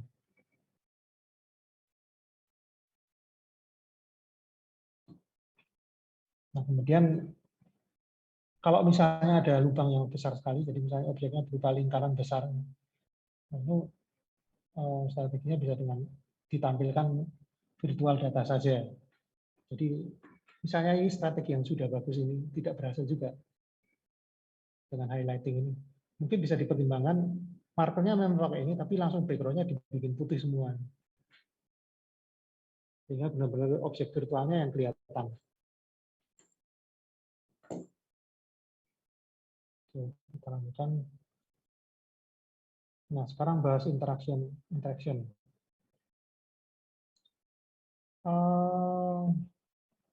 Nggak tahu ya apakah yang saya sampaikan tadi agak terlewat-lewat ya. Maksudnya Anda masih ingat apa belum? Apa mungkin akan lebih baik setiap subbab ini kemudian kita review dikit ya tadi ya. Kita sekilas review yang telah disampaikan. Jadi pertama kita bahas tentang basic AR flow. Jadi kalau kita membuat AR yang perlu dipertimbangkan ini pertama kita mesti memandang dari first person atau kita lebih memposisikan kita sebagai user first person. Kemudian input option juga perlu dipertimbangkan, apa saja opsi inputan yang bisa digunakan. Kemudian mempertimbangkan user action atau aksi dari pengguna itu apa saja yang bisa dilakukan. Misalnya juga bisa ini juga disebutkan juga pindah antar tempat ya. Jadi kalau mau kita misalnya pingin pindah-pindah tempat ya dikasih opsi seperti itu misalnya interaksi dan kemudian ada icon key jadi menggunakan icon-icon untuk menampilkan atau menjelaskan objek-objek itu perlu kita pertimbangkan flow-nya perlu kita pertimbangkan. Kemudian yang kedua antara user experience dan user interface itu bedanya seperti apa, contohnya seperti apa dan ini menceritakan atau memperjelas antara user interface dan user experience. Di sini user interface sebenarnya dijelaskan di slide berikutnya. Oh sorry belum. Jadi user interface itu lebih ke arah fokus ke gambarnya atau caranya, elemennya apa saja yang digunakan untuk interaksi antara pengguna dan dengan sistem. Jadi ke arah alatnya atau elemennya. Sedangkan kalau user experience itu lebih ke arah kegunaannya atau aksesibilitasnya, pengalaman menggunakannya. Jadi UI lebih ke alat, kalau UX itu lebih ke arah fungsionalnya atau kegunaannya. Langsung aja. Kemudian basic interaction untuk AR bisa kita gunakan ada 6 ya. Drag and drop, kemudian ada dengan suara, bisa dengan tap atau menekan menunjuk ke tempat, bisa dengan pinch and zoom, ada slide, kemudian ada tilt. Ini 6 basic yang bisa digunakan dalam aplikasi AR. Yang biasa digunakan dalam aplikasi AR. Kemudian tentang visualisasi ya. Jadi pertama dipertimbangkan gambar informasi nggak usah banyak-banyak, nggak usah dipenuhi dengan informasi. Cukup dengan icon-icon saja yang menggambarkan. Dan kemudian kalau diklik ikonnya akan muncul keterangan lebih detail lagi. Seperti contohnya juga sebelah kanan ini. Tidak langsung muncul tulisan macam-macam, tapi hanya gambarnya di highlight, kemudian ada tambah panah. Jika tanda panah diklik akan menunjukkan selanjutnya seperti apa. Jadi mempertimbangkan layar jangan terlalu penuh. Kemudian ini contohnya. Jadi tidak penuh ya, semuanya ditaruh di atas, dan tidak menutupi. Selanjutnya highlight, tekniknya salah satunya dengan meng-highlight dari objek, di highlight sehingga tidak tercampur dengan background. Tujuannya untuk memisahkan antara objek dengan background. Dan lanjut, di sini pertimbangkan bahwa label itu jangan semuanya ditampilkan apa adanya, karena akan saling tumpuk-tumpuk. Strateginya bisa yang dimunculkan yang kelihatan penuh saja. Atau bisa dimunculkan tapi tulisannya itu sudah ditaruh di tempat-tempat yang tidak akan mengganggu. Dan ini contoh untuk selanjutnya bahwa tulisan label selain tidak boleh bertumpuan, jangan malah numpuk objek tersebut ya. Jadi ditempatkan di tempat lainnya, jangan nutupi objeknya. Jadi strateginya ini ditaruh di sebelahnya atau di langit, kemudian taruh tanda panahnya.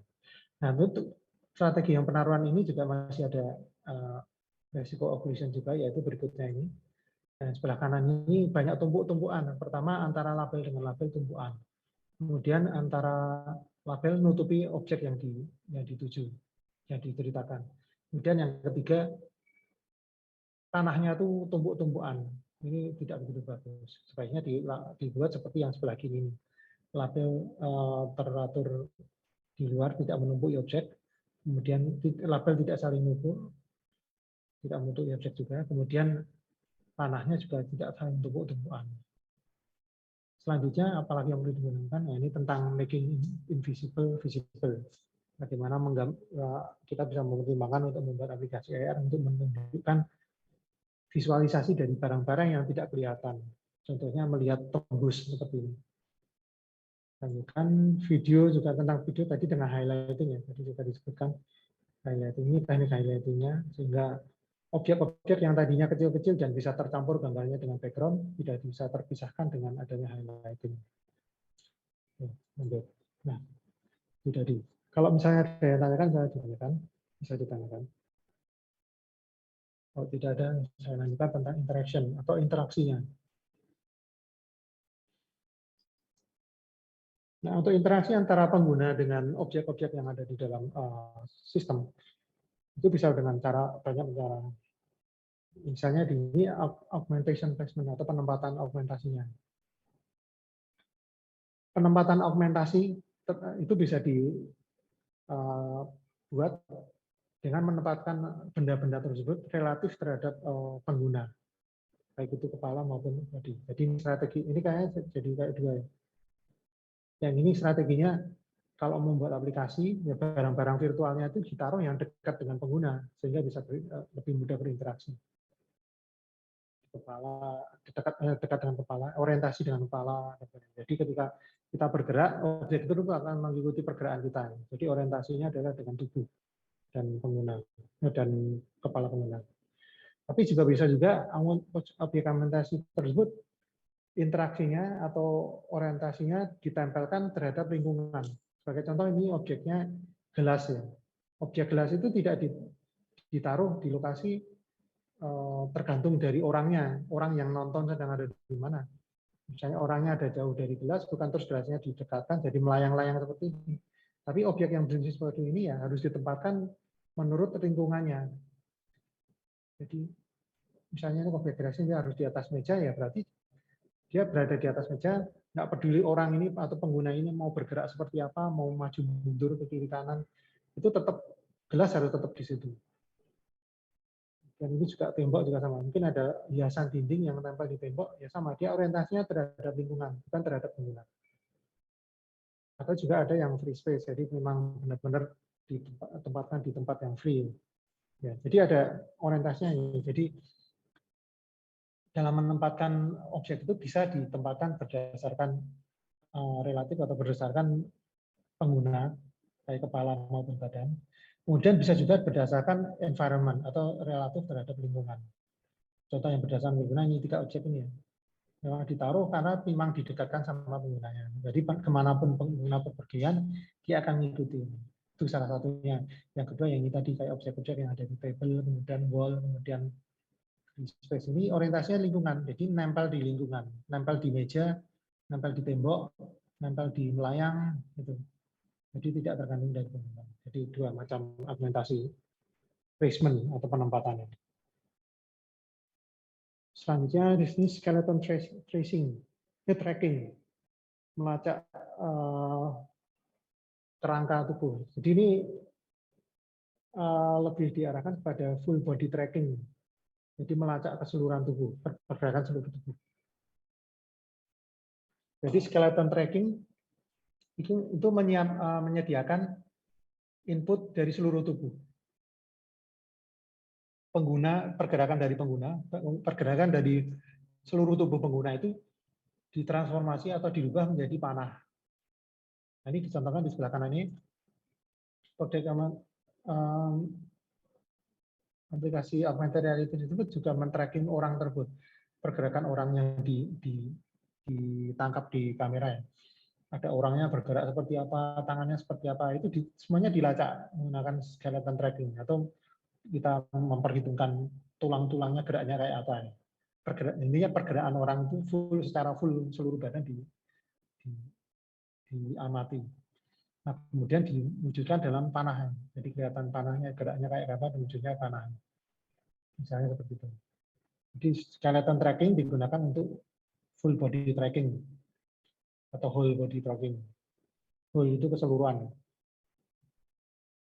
Whole body input. Nah, ini bisa digunakan untuk menjadi satu opsi input atau input option dari pengguna terhadap sistem, yaitu berupa full body input. Saya membayangkan ini kayak misalnya suatu AR untuk gambar 3 dimensi. Mungkin Anda pernah lihat juga beberapa video. Jadi AR yang kita mau menggambar gambarnya 3 dimensi. Jadi kita menggambar di angin, di awan-awan ini, di awang-awang ini. Kita mengecat dinding, mengecat udara, membuat bentuk apa, ya, seperti itu. Ya, ini bisa digunakan skeleton tracking untuk melakukan seperti itu. Nah, ini tentang masalah interaksi antara pengguna dengan objek. 2 yang dicontohkan antara interaksi pengguna dengan objek, yaitu yang pertama, memilih objek atau menekan dengan menyentuhnya. Jadi interaksi antara pengguna dengan objek virtual yang ada di sekelilingnya itu dengan menyentuh. Misalnya dicontohkan ini menyentuh dengan HP ya, atau menggunakan tangan-tangan atau apapun terserah. Intinya untuk interaksi harus menyentuhkan atau harus mendekatkan objek tersebut dengan tangan atau dengan HP kita untuk menseleksi. Atau bisa strategi yang lain yaitu dengan raycasting atau menggunakan cahaya apa ya, garis lurus. Jadi kalau misalnya ini pengguna atau kita akan menunjuk objek yang ada di situ, itu tidak harus menyentuhnya, tapi pakai jarak jauh, terus pakai kayak sorot ya. Bisa dibayangkan kayak Anda menggunakan laser pointer lah, kalau Anda presentasi pakai laser itu. Nah itu ditunjukkan. Kalau kita mau menunjuk barang yang jauh itu disoroti, di center kayak pakai center lah, ditunjuk pakai center itu garis ini. Nah ini untuk raycasting. Jadi yang ini milihnya harus disentuh, yang kanan itu pakai nyoroti pakai cahaya raycasting. Ya ibaratnya kayak sama ini ya, kalau misalnya Anda beli di toko, kalau yang ini contohnya Anda milih barang, yang ini harganya berapa Bu? Ini Anda menyentuhnya beneran. Ini barangnya ini berapa? Kalau yang ini pakai main tunjuk, yang itu berapa Bu? Jadi kalau yang ini menyentuh identik dengan kata ini ya. Kalau yang sebelah kanan ini lebih ke arah menunjuk, jadi itu. Jadi raycasting itu digunakan untuk menunjuk suatu benda yang kita pilih. Dan dilanjutkan Y-mode, atau ini adalah suatu remote ya. Ini salah satu interaksi juga yang bisa digunakan menggunakan remote. Ini contohnya Nintendo Y-mode, ini 3D input device untuk customer video game. Jadi menggunakan remote untuk menunjuknya. Remote ada tombol-tombolnya yang bisa digunakan. Kemudian interaksi juga, tadi yang tentang Y-mode juga, ya banyak yang menggunakan Y-mode, mirip-mirip Y-mode ini, terutama untuk aplikasi atau piranti VR atau virtual reality, seperti yang digunakan oleh HTC Vive. Itu ada joysticknya sendiri, bisa kita pegang, ada tombol-tombolnya juga, bisa untuk diinteraksikan juga. Kemudian ada Oculus Rift, juga ada joysticknya sendiri untuk berhubungan dengan, untuk mewakili representasi pengguna, yaitu tangan pengguna ke objek. Nah,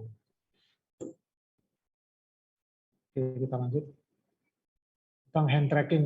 Nah, hand tracking ada suatu interaksi yang menarik, merupakan salah satu interaksi yang menarik karena di sini interaksinya sangat intuitif ya. Jadi kita di dunia nyata kan kita berinteraksi dengan objek paling banyak mayoritas itu dengan menggunakan tangan kita ya. Misalnya Anda mau ngambil gelas, Anda menggunakan tangan Anda, tidak menggunakan tatapan super Anda. Jadi Anda menggunakan tangan gelas, tidak memanggil gelas itu juga ya. Ayo gelas kemari, kan tidak begitu ya. Tapi Anda menggunakan tangan. Atau tidak menggunakan ngetik ya, ngetik gelas, send here, kan seperti itu, tapi interaksikan dengan tangan. Jadi secara intuitif Anda pengen sesuatu itu Anda menggunakan tangan. Anda pengen megang sesuatu Anda menggunakan tangan. Anda ingin menggerakkan suatu objek, misalnya HP yang ada di depan Anda dari kiri digeser ke kanan, Anda menggunakan tangan, semuanya menggunakan tangan. Jadi tangan itu merupakan salah satu interaksi user yang paling intuitif, jadi paling alami. Nah ini antara hand tracking ini suatu interaksi yang sangat menarik bagi developer AI. AI. AR bukan AI. Nah, ini tracking tangan. Kemudian kalau di HP mungkin HP standar ya, tidak ada piranti khusus tracking, maka menggunakan kamera berdasarkan depth kameranya mungkin bisa dimanfaatkan. Jadi kamera tangannya seperti apa bentuknya itu bisa dilacak dengan kamera, kemudian dengan AI untuk mendeteksi ini sebelah tangan, ini adalah tangan. Kemudian menggunakan depth atau kedalamannya bisa ketahuan bahwa bentuknya ini tangan, yang belakangnya itu background. Nah, kemudian yang sebelah kanan dicontohkan interaksi dengan tangan menggunakan sarung tangan untuk menjepit ya. Jadi sarung tangan khusus misalnya dipakai di tangan, nanti di slide berikutnya dijelaskan Kemudian untuk memilih benda itu menggunakan gestur pinch atau mencubit, ya, yang saya sebutkan pinch tadi. Jempol sama telunjuk dijadikan satu. Kalau dijepit atau pinch ini berarti artinya kita milih. Jadi ini interaksinya seperti itu. Kita misalnya ini adalah objek gelas, mau kita geser, itu tangan kita ditaruh di atasnya, kemudian pinch, kemudian gelasnya digeser. Kemudian ketika pinch-nya dilepas, maka kayak pegangan kita lepas. Jadi itu salah satu model interaksi tangan. Kemudian lanjut, ini sarung tangan ini, sarung tangan glove ini. Ada banyak ya developer untuk vendor yang membuat sarung tangan VR atau AR. Tapi sepertinya kurang begitu komersial. Kayaknya juga kurang begitu memasyarakat. Karena kalau menurut saya pribadi dan berdasarkan penelitian yang saya lakukan, itu kesulitannya kalau menggunakan piranti yang berupa sarung tangan. Itu kan ribet. Jadi orang pinginnya menggunakan sistem itu yang gampang.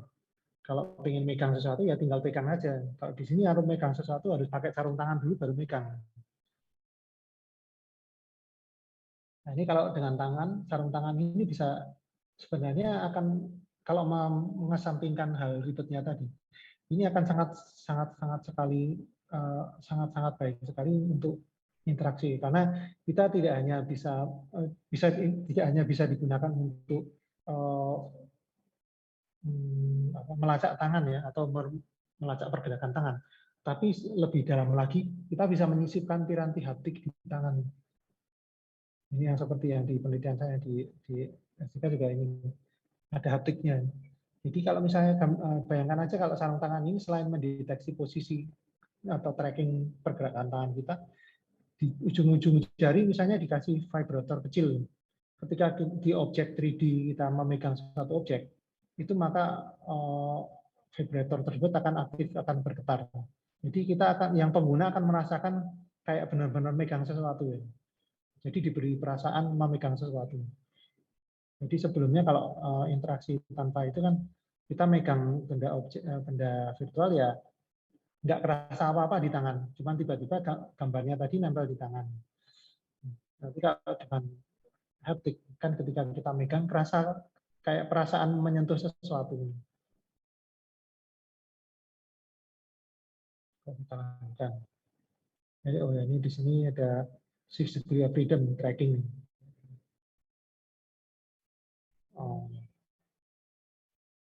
Dia menggunakan marker untuk tracking. Di jempolnya ini dikasih marker. Nah ini gestur lagi, interaksi yang berupa gestur. Jadi gestur dari tangan. Ini satu jenis interaksi untuk mengkotai ya, untuk viewfinder gestur. Jadi mendefinisikan kotak dengan cara ini, tangannya dibentukkan kayak gini. Tangan kiri, tangan kanan, membentuk jadi kotak ini. Nah, ini mungkin bisa digunakan untuk memberikan kotak terhadap layar yang ditangkap. Kemudian misalnya untuk nge-zoom atau gimana, atau men-select objek yang ada di sini. Ini salah satu gestur tangan yang bisa diterapkan di aplikasi AR yang Anda rancang. Langsung saja cepat saja mungkin ya. Kayaknya sudah hampir selesai. Nah, ini adalah handy AR. Ini ada satu kayaknya SDK juga. Handy AR menggunakan tangan sebagai reference coordinate system untuk interaksi dengan objek.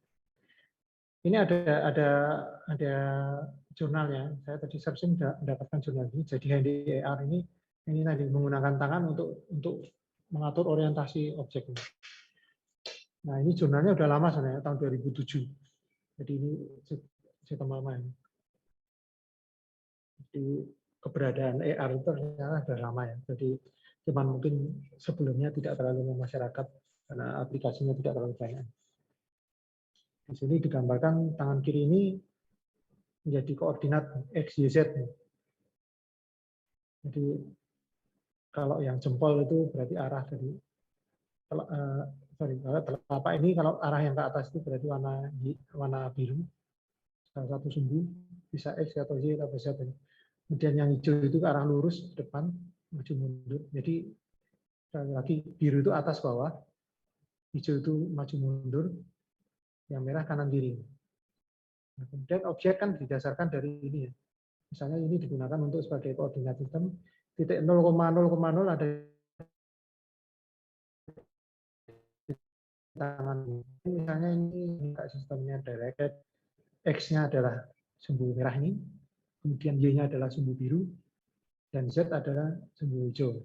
Nah ini koordinat ditaruh berdasarkan ini tadi. Jadi benda-benda akan ditaruh dengan orientasinya titik 0,0,0 di sini, di tangan. Nah, jadi di sana ini bisa lihat kita bisa menggunakan tangan itu untuk berinteraksi dan interaksi dengan objek-objek virtual yang ada di untuk memposisikan objek-objek virtual yang ada di AR. Jadi tangannya bergerak, sebetulnya objeknya yang lain juga itu bergerak karena reference point-nya ada di tangan. Nah ini kemudian kita lanjutkan everywhere display. Ini salah satu jenis interaksi yang bisa dirancangkan. Kalau kita lihat di sini akan terlihat seperti bahasan yang Anda buat di pertemuan ke-5 ya atau 6 ya, yang ada diskusi kelompok, kemudian di bahasan lebih ke arah yang military, ada sandbox projection AR. Jadi ini mirip seperti itu. Jadi ini menggunakan proyeksi dari gambar, disorotkan ke kemanapun juga, kemanapun surface. Kalau misalnya contohkan ini kayak semacam meja yang dikasih kain putih, nah ini diproyeksikan di situ gambar-gambarnya, tombol-tombol yang ada di situ.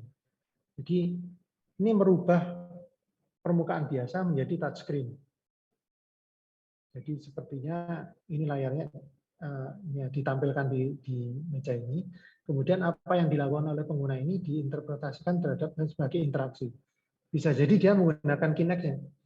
Kinect untuk mendeteksi gerakan tangan, menyentuh di mana posisinya. Kalau posisi di sini, oh berarti dia sedang memencet tombol yang warna hijau yang ada di atas ini. Jadi interaksinya seperti itu. Jadi ini mirip dengan ya salah satunya ini mirip dengan aplikasi sandbox AR yang dibahas kita di pertemuan sebelumnya. Yang salah satu dari kelompok Anda sudah membahasnya. Nah, kita lanjut. Tangible operations. Tangible itu masuk akal atau mirip seperti nyata ya. Jadi tangible operations and the associated parameters. Jadi di sini interaksi dengan pengguna itu juga operasi itu ya kayak misalnya pergerakan, pergeseran dan sebagainya. Itu secara tangible atau secara nyata akan benar. Jadi interaksi bisa dilakukan dengan visualisasi, dengan simulasi fisik ya, sehingga lingkungan juga bisa mensimulasikan fisika di dunia nyata seakan-akan beneran. Jadi ada mengukur jarak, kemudian rotasi, pergerakan mungkin proximity juga, ketinggian terhadap papel, terhadap meja tadi. Jadi objek ini tingginya berapa dengan meja itu bisa digunakan. Adalah operasi-operasi yang bisa digunakan, operasi-operasi nyata yang bisa digunakan, diterapkan di AR. Dilanjutkan sistem kontrol atau sistem kendali. Nah, ini adalah beberapa piranti yang bisa digunakan juga yang kendali antar muka, bisa menggunakan pen dan tablet seperti ini. Kemudian di sini merupakan antar muka yang sederhana dan murah. Jadi dengan pen tablet ini, ini dicontohkan begini. Jadi ini contohnya ada suatu kotak atau pen, kemudian ini tablet yang kita gunakan. Augmented reality-nya itu akan menampilkan tablet yang harusnya warnanya hitam tok. Jadi ada objeknya macam-macam. Jadi interaksinya di sini. Interaksinya menggerakkan ini dengan tablet, dengan pen ini untuk menghasilkan gambar 3D yang muncul di atasnya. Nah ini grafiknya atau gambarnya diaugmentasikan. Kemudian interaksinya dengan dua tangan, yang satu pegang tab, yang satu pegang papan ini, yang satu pegang ballpoint-nya. Kemudian feedback-nya atau umpan baliknya itu tangible atau nyata ya, kerasa nyata. Nah, ini bisa digunakan untuk embedding atau menanamkan objek-objek 2D dan 3D. Selanjutkan CoCube. Jadi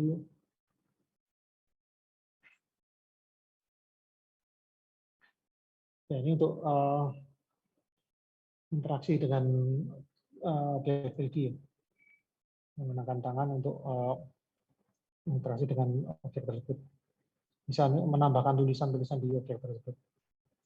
Langsung saja, mungkin cepat saja. Nah, ini transparan, stylus, dan tablet. Nah, ini ada satu contoh interaksi juga dengan menggunakan tablet atau papan yang transparan dan stylus atau bolpen khusus ini.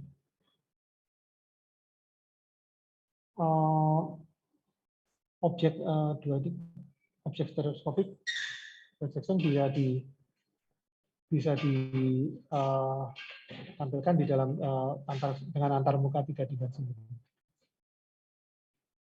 Nah, ini skenario nya, ini papan virtualnya, kemudian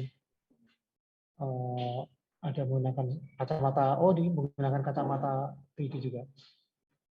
Kacamata untuk tampilan 3D objeknya, sehingga objek yang dilihat di papan ini akan terlihat 3D. Ini contoh yang lain adalah digital desk atau meja secara digital, kemudian menampilkan objek-objek yang ada di itu secara digital. Jadi di meja ini akan ada proyektor, kemudian ada kamera juga yang mengamati.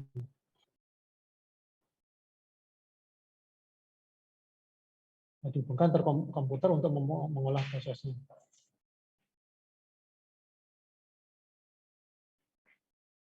Jadi ini kayak menggunakan meja, dan yang ada di meja itu adalah dokumen-dokumen yang digital ya, jadi tidak ada wujudnya. Tapi kita akan merasakan interaksinya seakan-akan kita benar-benar berinteraksi dengan kertas-kertas yang benar-benar ada atau objek-objek yang nyata. Saya lanjutkan saja. OmniTouch. Wah, ini mungkin Anda pernah lihat video khayalan tentang ini ya. Ini menggunakan proyektor dan kamera kedalaman, depth sensor, yang merubah tangan menjadi layar touchscreen. Jadi prinsipnya sama ya, dari beberapa yang tadi sampai sekarang ini adalah proyektor kemudian sensor. Jadi proyektor untuk menampilkan menu yang di tangan, kemudian sensor atau depth sensor untuk mengetahui interaksi tangan kanannya terhadap gambar yang ada di tangan kiri. Ini adalah inovasi dari Microsoft yang sedang diteliti oleh Microsoft. Saya lanjutkan. Augmented map, jadi peta yang diaugmentasikan. Jadi ini terdiri dari peta beneran, peta kertas beneran ya. Kemudian ada proyektor yang memproyeksikan tambahan gambar di sini.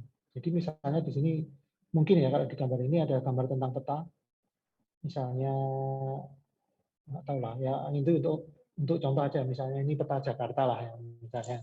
Kemudian ini proyeksi augmented-nya itu ada memproyeksikan banjir kalau misalnya terjadi hujan yang sangat deras sekali, kemudian banjirnya airnya ke sini, misalnya contohnya seperti itu ya. Jadi dari peta yang asli konvensional ditambahi objek gambaran digital dengan proyektor ini, diproyeksikan ke peta tersebut.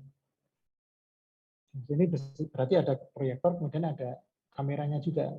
Kamera akan mendeteksi petanya itu di mana, kemudian proyektor akan menggambarkan objeknya dengan menggunakan sinar. Kita lanjutkan. Oh, sudah habis. Jadi itu tadi yang diinteraksikan. Jadi tentang masalah interaksi antara lain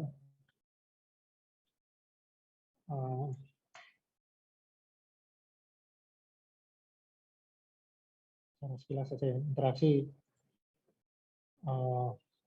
penempatan objek, ada yang berdasarkan orientasinya terhadap penggunanya, ada yang berorientasinya terhadap lingkungannya. Kemudian skeleton tracing bisa digunakan untuk full body tracking, untuk input full body interaction dengan sistem. Kemudian memilih objek atau men-select objek bisa dengan memilih langsung menempelkan atau menyentuh, bisa menggunakan kayak center ya, untuk menunjuk. Jadi bisa menyentuh atau menunjuk. Kemudian ada remote juga yang bisa digunakan untuk interaksi antara pengguna dengan objek virtual. Kemudian hand tracking ini sangat menarik ya. Jadi dengan kamera depth kamera bisa melacak tangan, kemudian tangan itu bisa diinteraksikan terhadap objek virtual. Kemudian termasuk ini gestur untuk pinch, itu untuk berarti select atau memegang sesuatu. Kemudian ini sarung tangan untuk pinching, untuk interaksi. Kemudian ada gestur juga untuk menggambarkan, untuk memilih atau membuat kotaan. Select secara, jadi ini adalah gestur. Jadi interaksi dengan tangan bisa menggunakan gestur juga. Enggak cuma ini saja, tapi bisa gestur yang lainnya juga. Kemudian ini handy AR itu adalah SDK AR untuk tangan. Kemudian yang berikutnya ini semuanya sehubungan dengan proyektor dan kamera. Ada ini proyektor dan kamera untuk berinteraksi. Di sini juga masih sama. Ini ada tablet tapi ada kameranya juga, ada interaksi. Jadi seputaran dengan proyektor dan kamera. Contohnya ini ya, di proyektor menampilkan tulisan di tangan, kemudian kamera akan mendeteksi interaksi tangan yang satunya terhadap gambar ini. Nah, itu antara lain yang bisa kami sampaikan tentang bahasan kali ini, yaitu membahas tentang user interface dan user experience. Sebelum diakhiri, mungkin ada yang mau ditanyakan dari yang telah saya jelaskan, atau ada yang mau disampaikan apapun mungkin.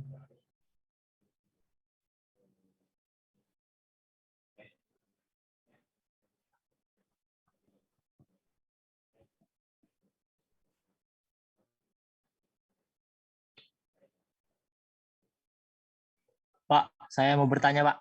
Ya, silakan. Terkait handy AR tadi, Pak.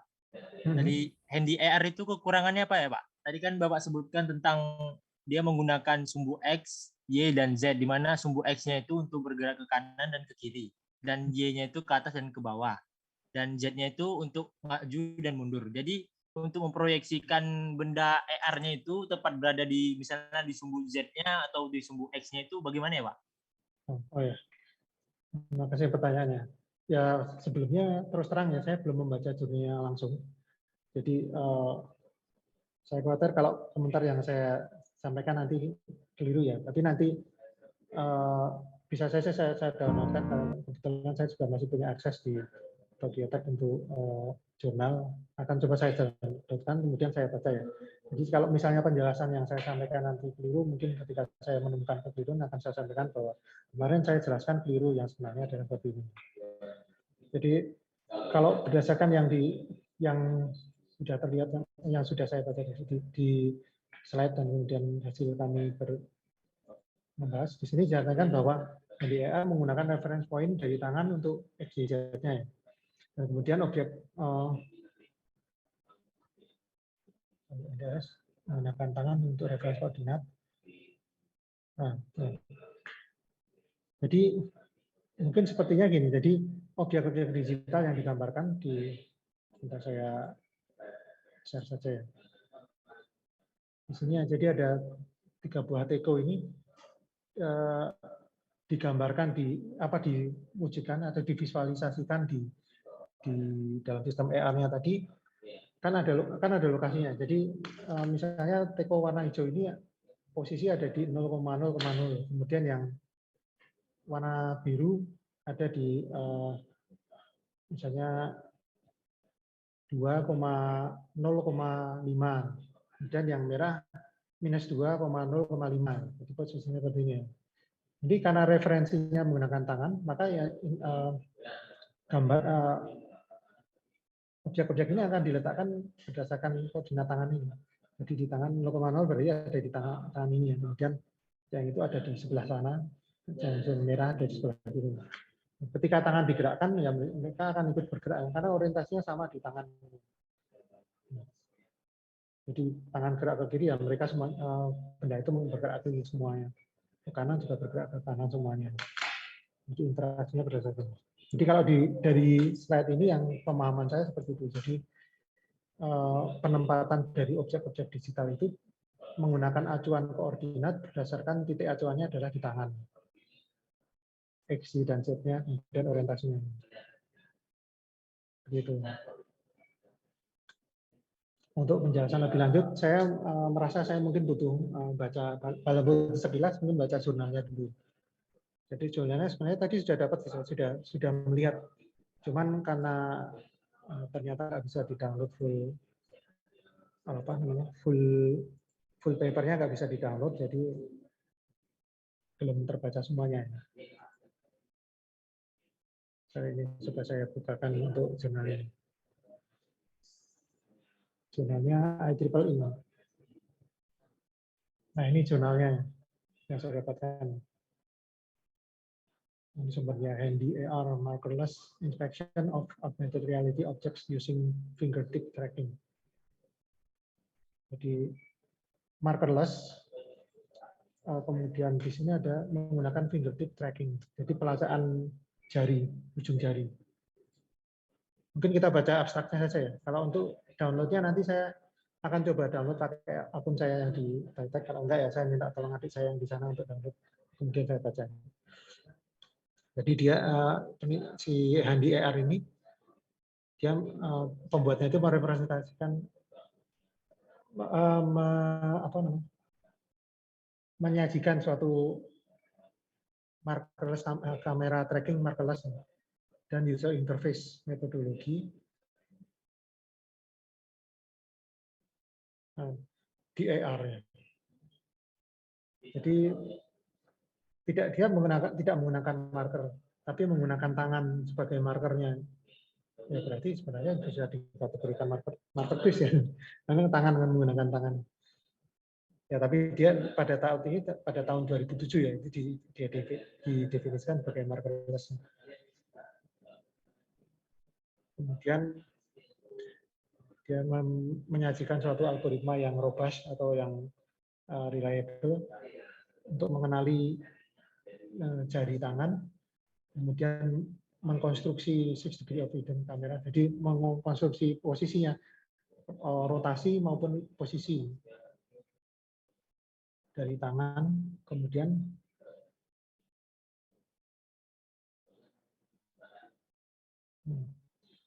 jadi tangannya digunakan untuk kalibrasi posisinya.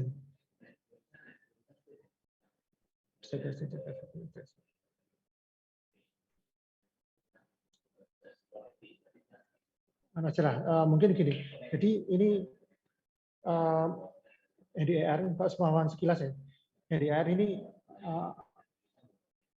semacam tools atau SDK yang di-develop oleh orang ini. Ya, untuk kita bisa berinteraksi dengan objek digital menggunakan tangan kita. Jadi objek digital yang ada itu di tangan itu menjadi koordinat dan rotasi dari objek itu. Jadi mungkin misalnya objek yang mau ditampilkan ini ya menampilkan teko ini tadi. Nah, ini aplikasinya dijalankan, kemudian kalau tangannya dimunculkan maka akan muncul teko. Tekonya ini. Kemudian kalau tangannya digerakkan ke kiri ke kanan, tekonya ikut bergerak ke kiri ke kanan. Tangan kita maju mundur, dia ikut maju mundur. Jadi interaksi objek dengan penempatan objek di dunia virtual, dunia AR tersebut berdasarkan tangannya sebagai marker. Jadi kayak gitu, mungkin maksudnya gitu. Jadi Handy AR itu membuat tangan sebagai marker untuk orientasi dari objek virtual. Ya kalau kelemahannya ya mungkin ya ini objeknya mengikuti gerakan tangan ya. Jadi bukan kita berinteraksi dengan benda virtual, tapi benda virtual tersebut jalan bergerak berdasarkan tangan kita. Jadi mungkin beda tujuan kalau misalnya yang tujuan kita interaksi itu adalah kita ingin pegang-pegang benda virtual. Jadi beda tujuannya dengan NDAR tersebut yang dibuat. Mungkin sementara jawaban saya seperti ini. Mungkin kalau misalnya nanti saya mendownload papernya, kemudian saya menjawab ternyata kenyataan berbeda, yang saya tangkap nanti akan saya sampaikan di pertemuan berikutnya. Itu mungkin ada yang mau tanyakan lebih lanjut?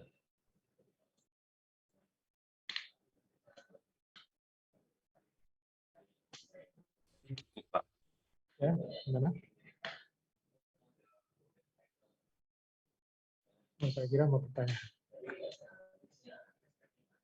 Kalau tidak yang tanyakan, itu saya cukupkan saja begitu pertemuan kali ini. Kalau misalnya ternyata masih ada yang mau ditanyakan tapi masih kelupaan atau apa, nanti bisa ditanyakan di lain waktu ataupun di WhatsApp atau dan sebagainya. Saya akhiri, saya ucapkan terima kasih untuk menghadiri perkuliahan kali ini. Mudah-mudahan yang disampaikan ini bermanfaat. Apapun itu bisa membuat Anda lebih sebagai pemicu untuk mendalami lebih lanjut.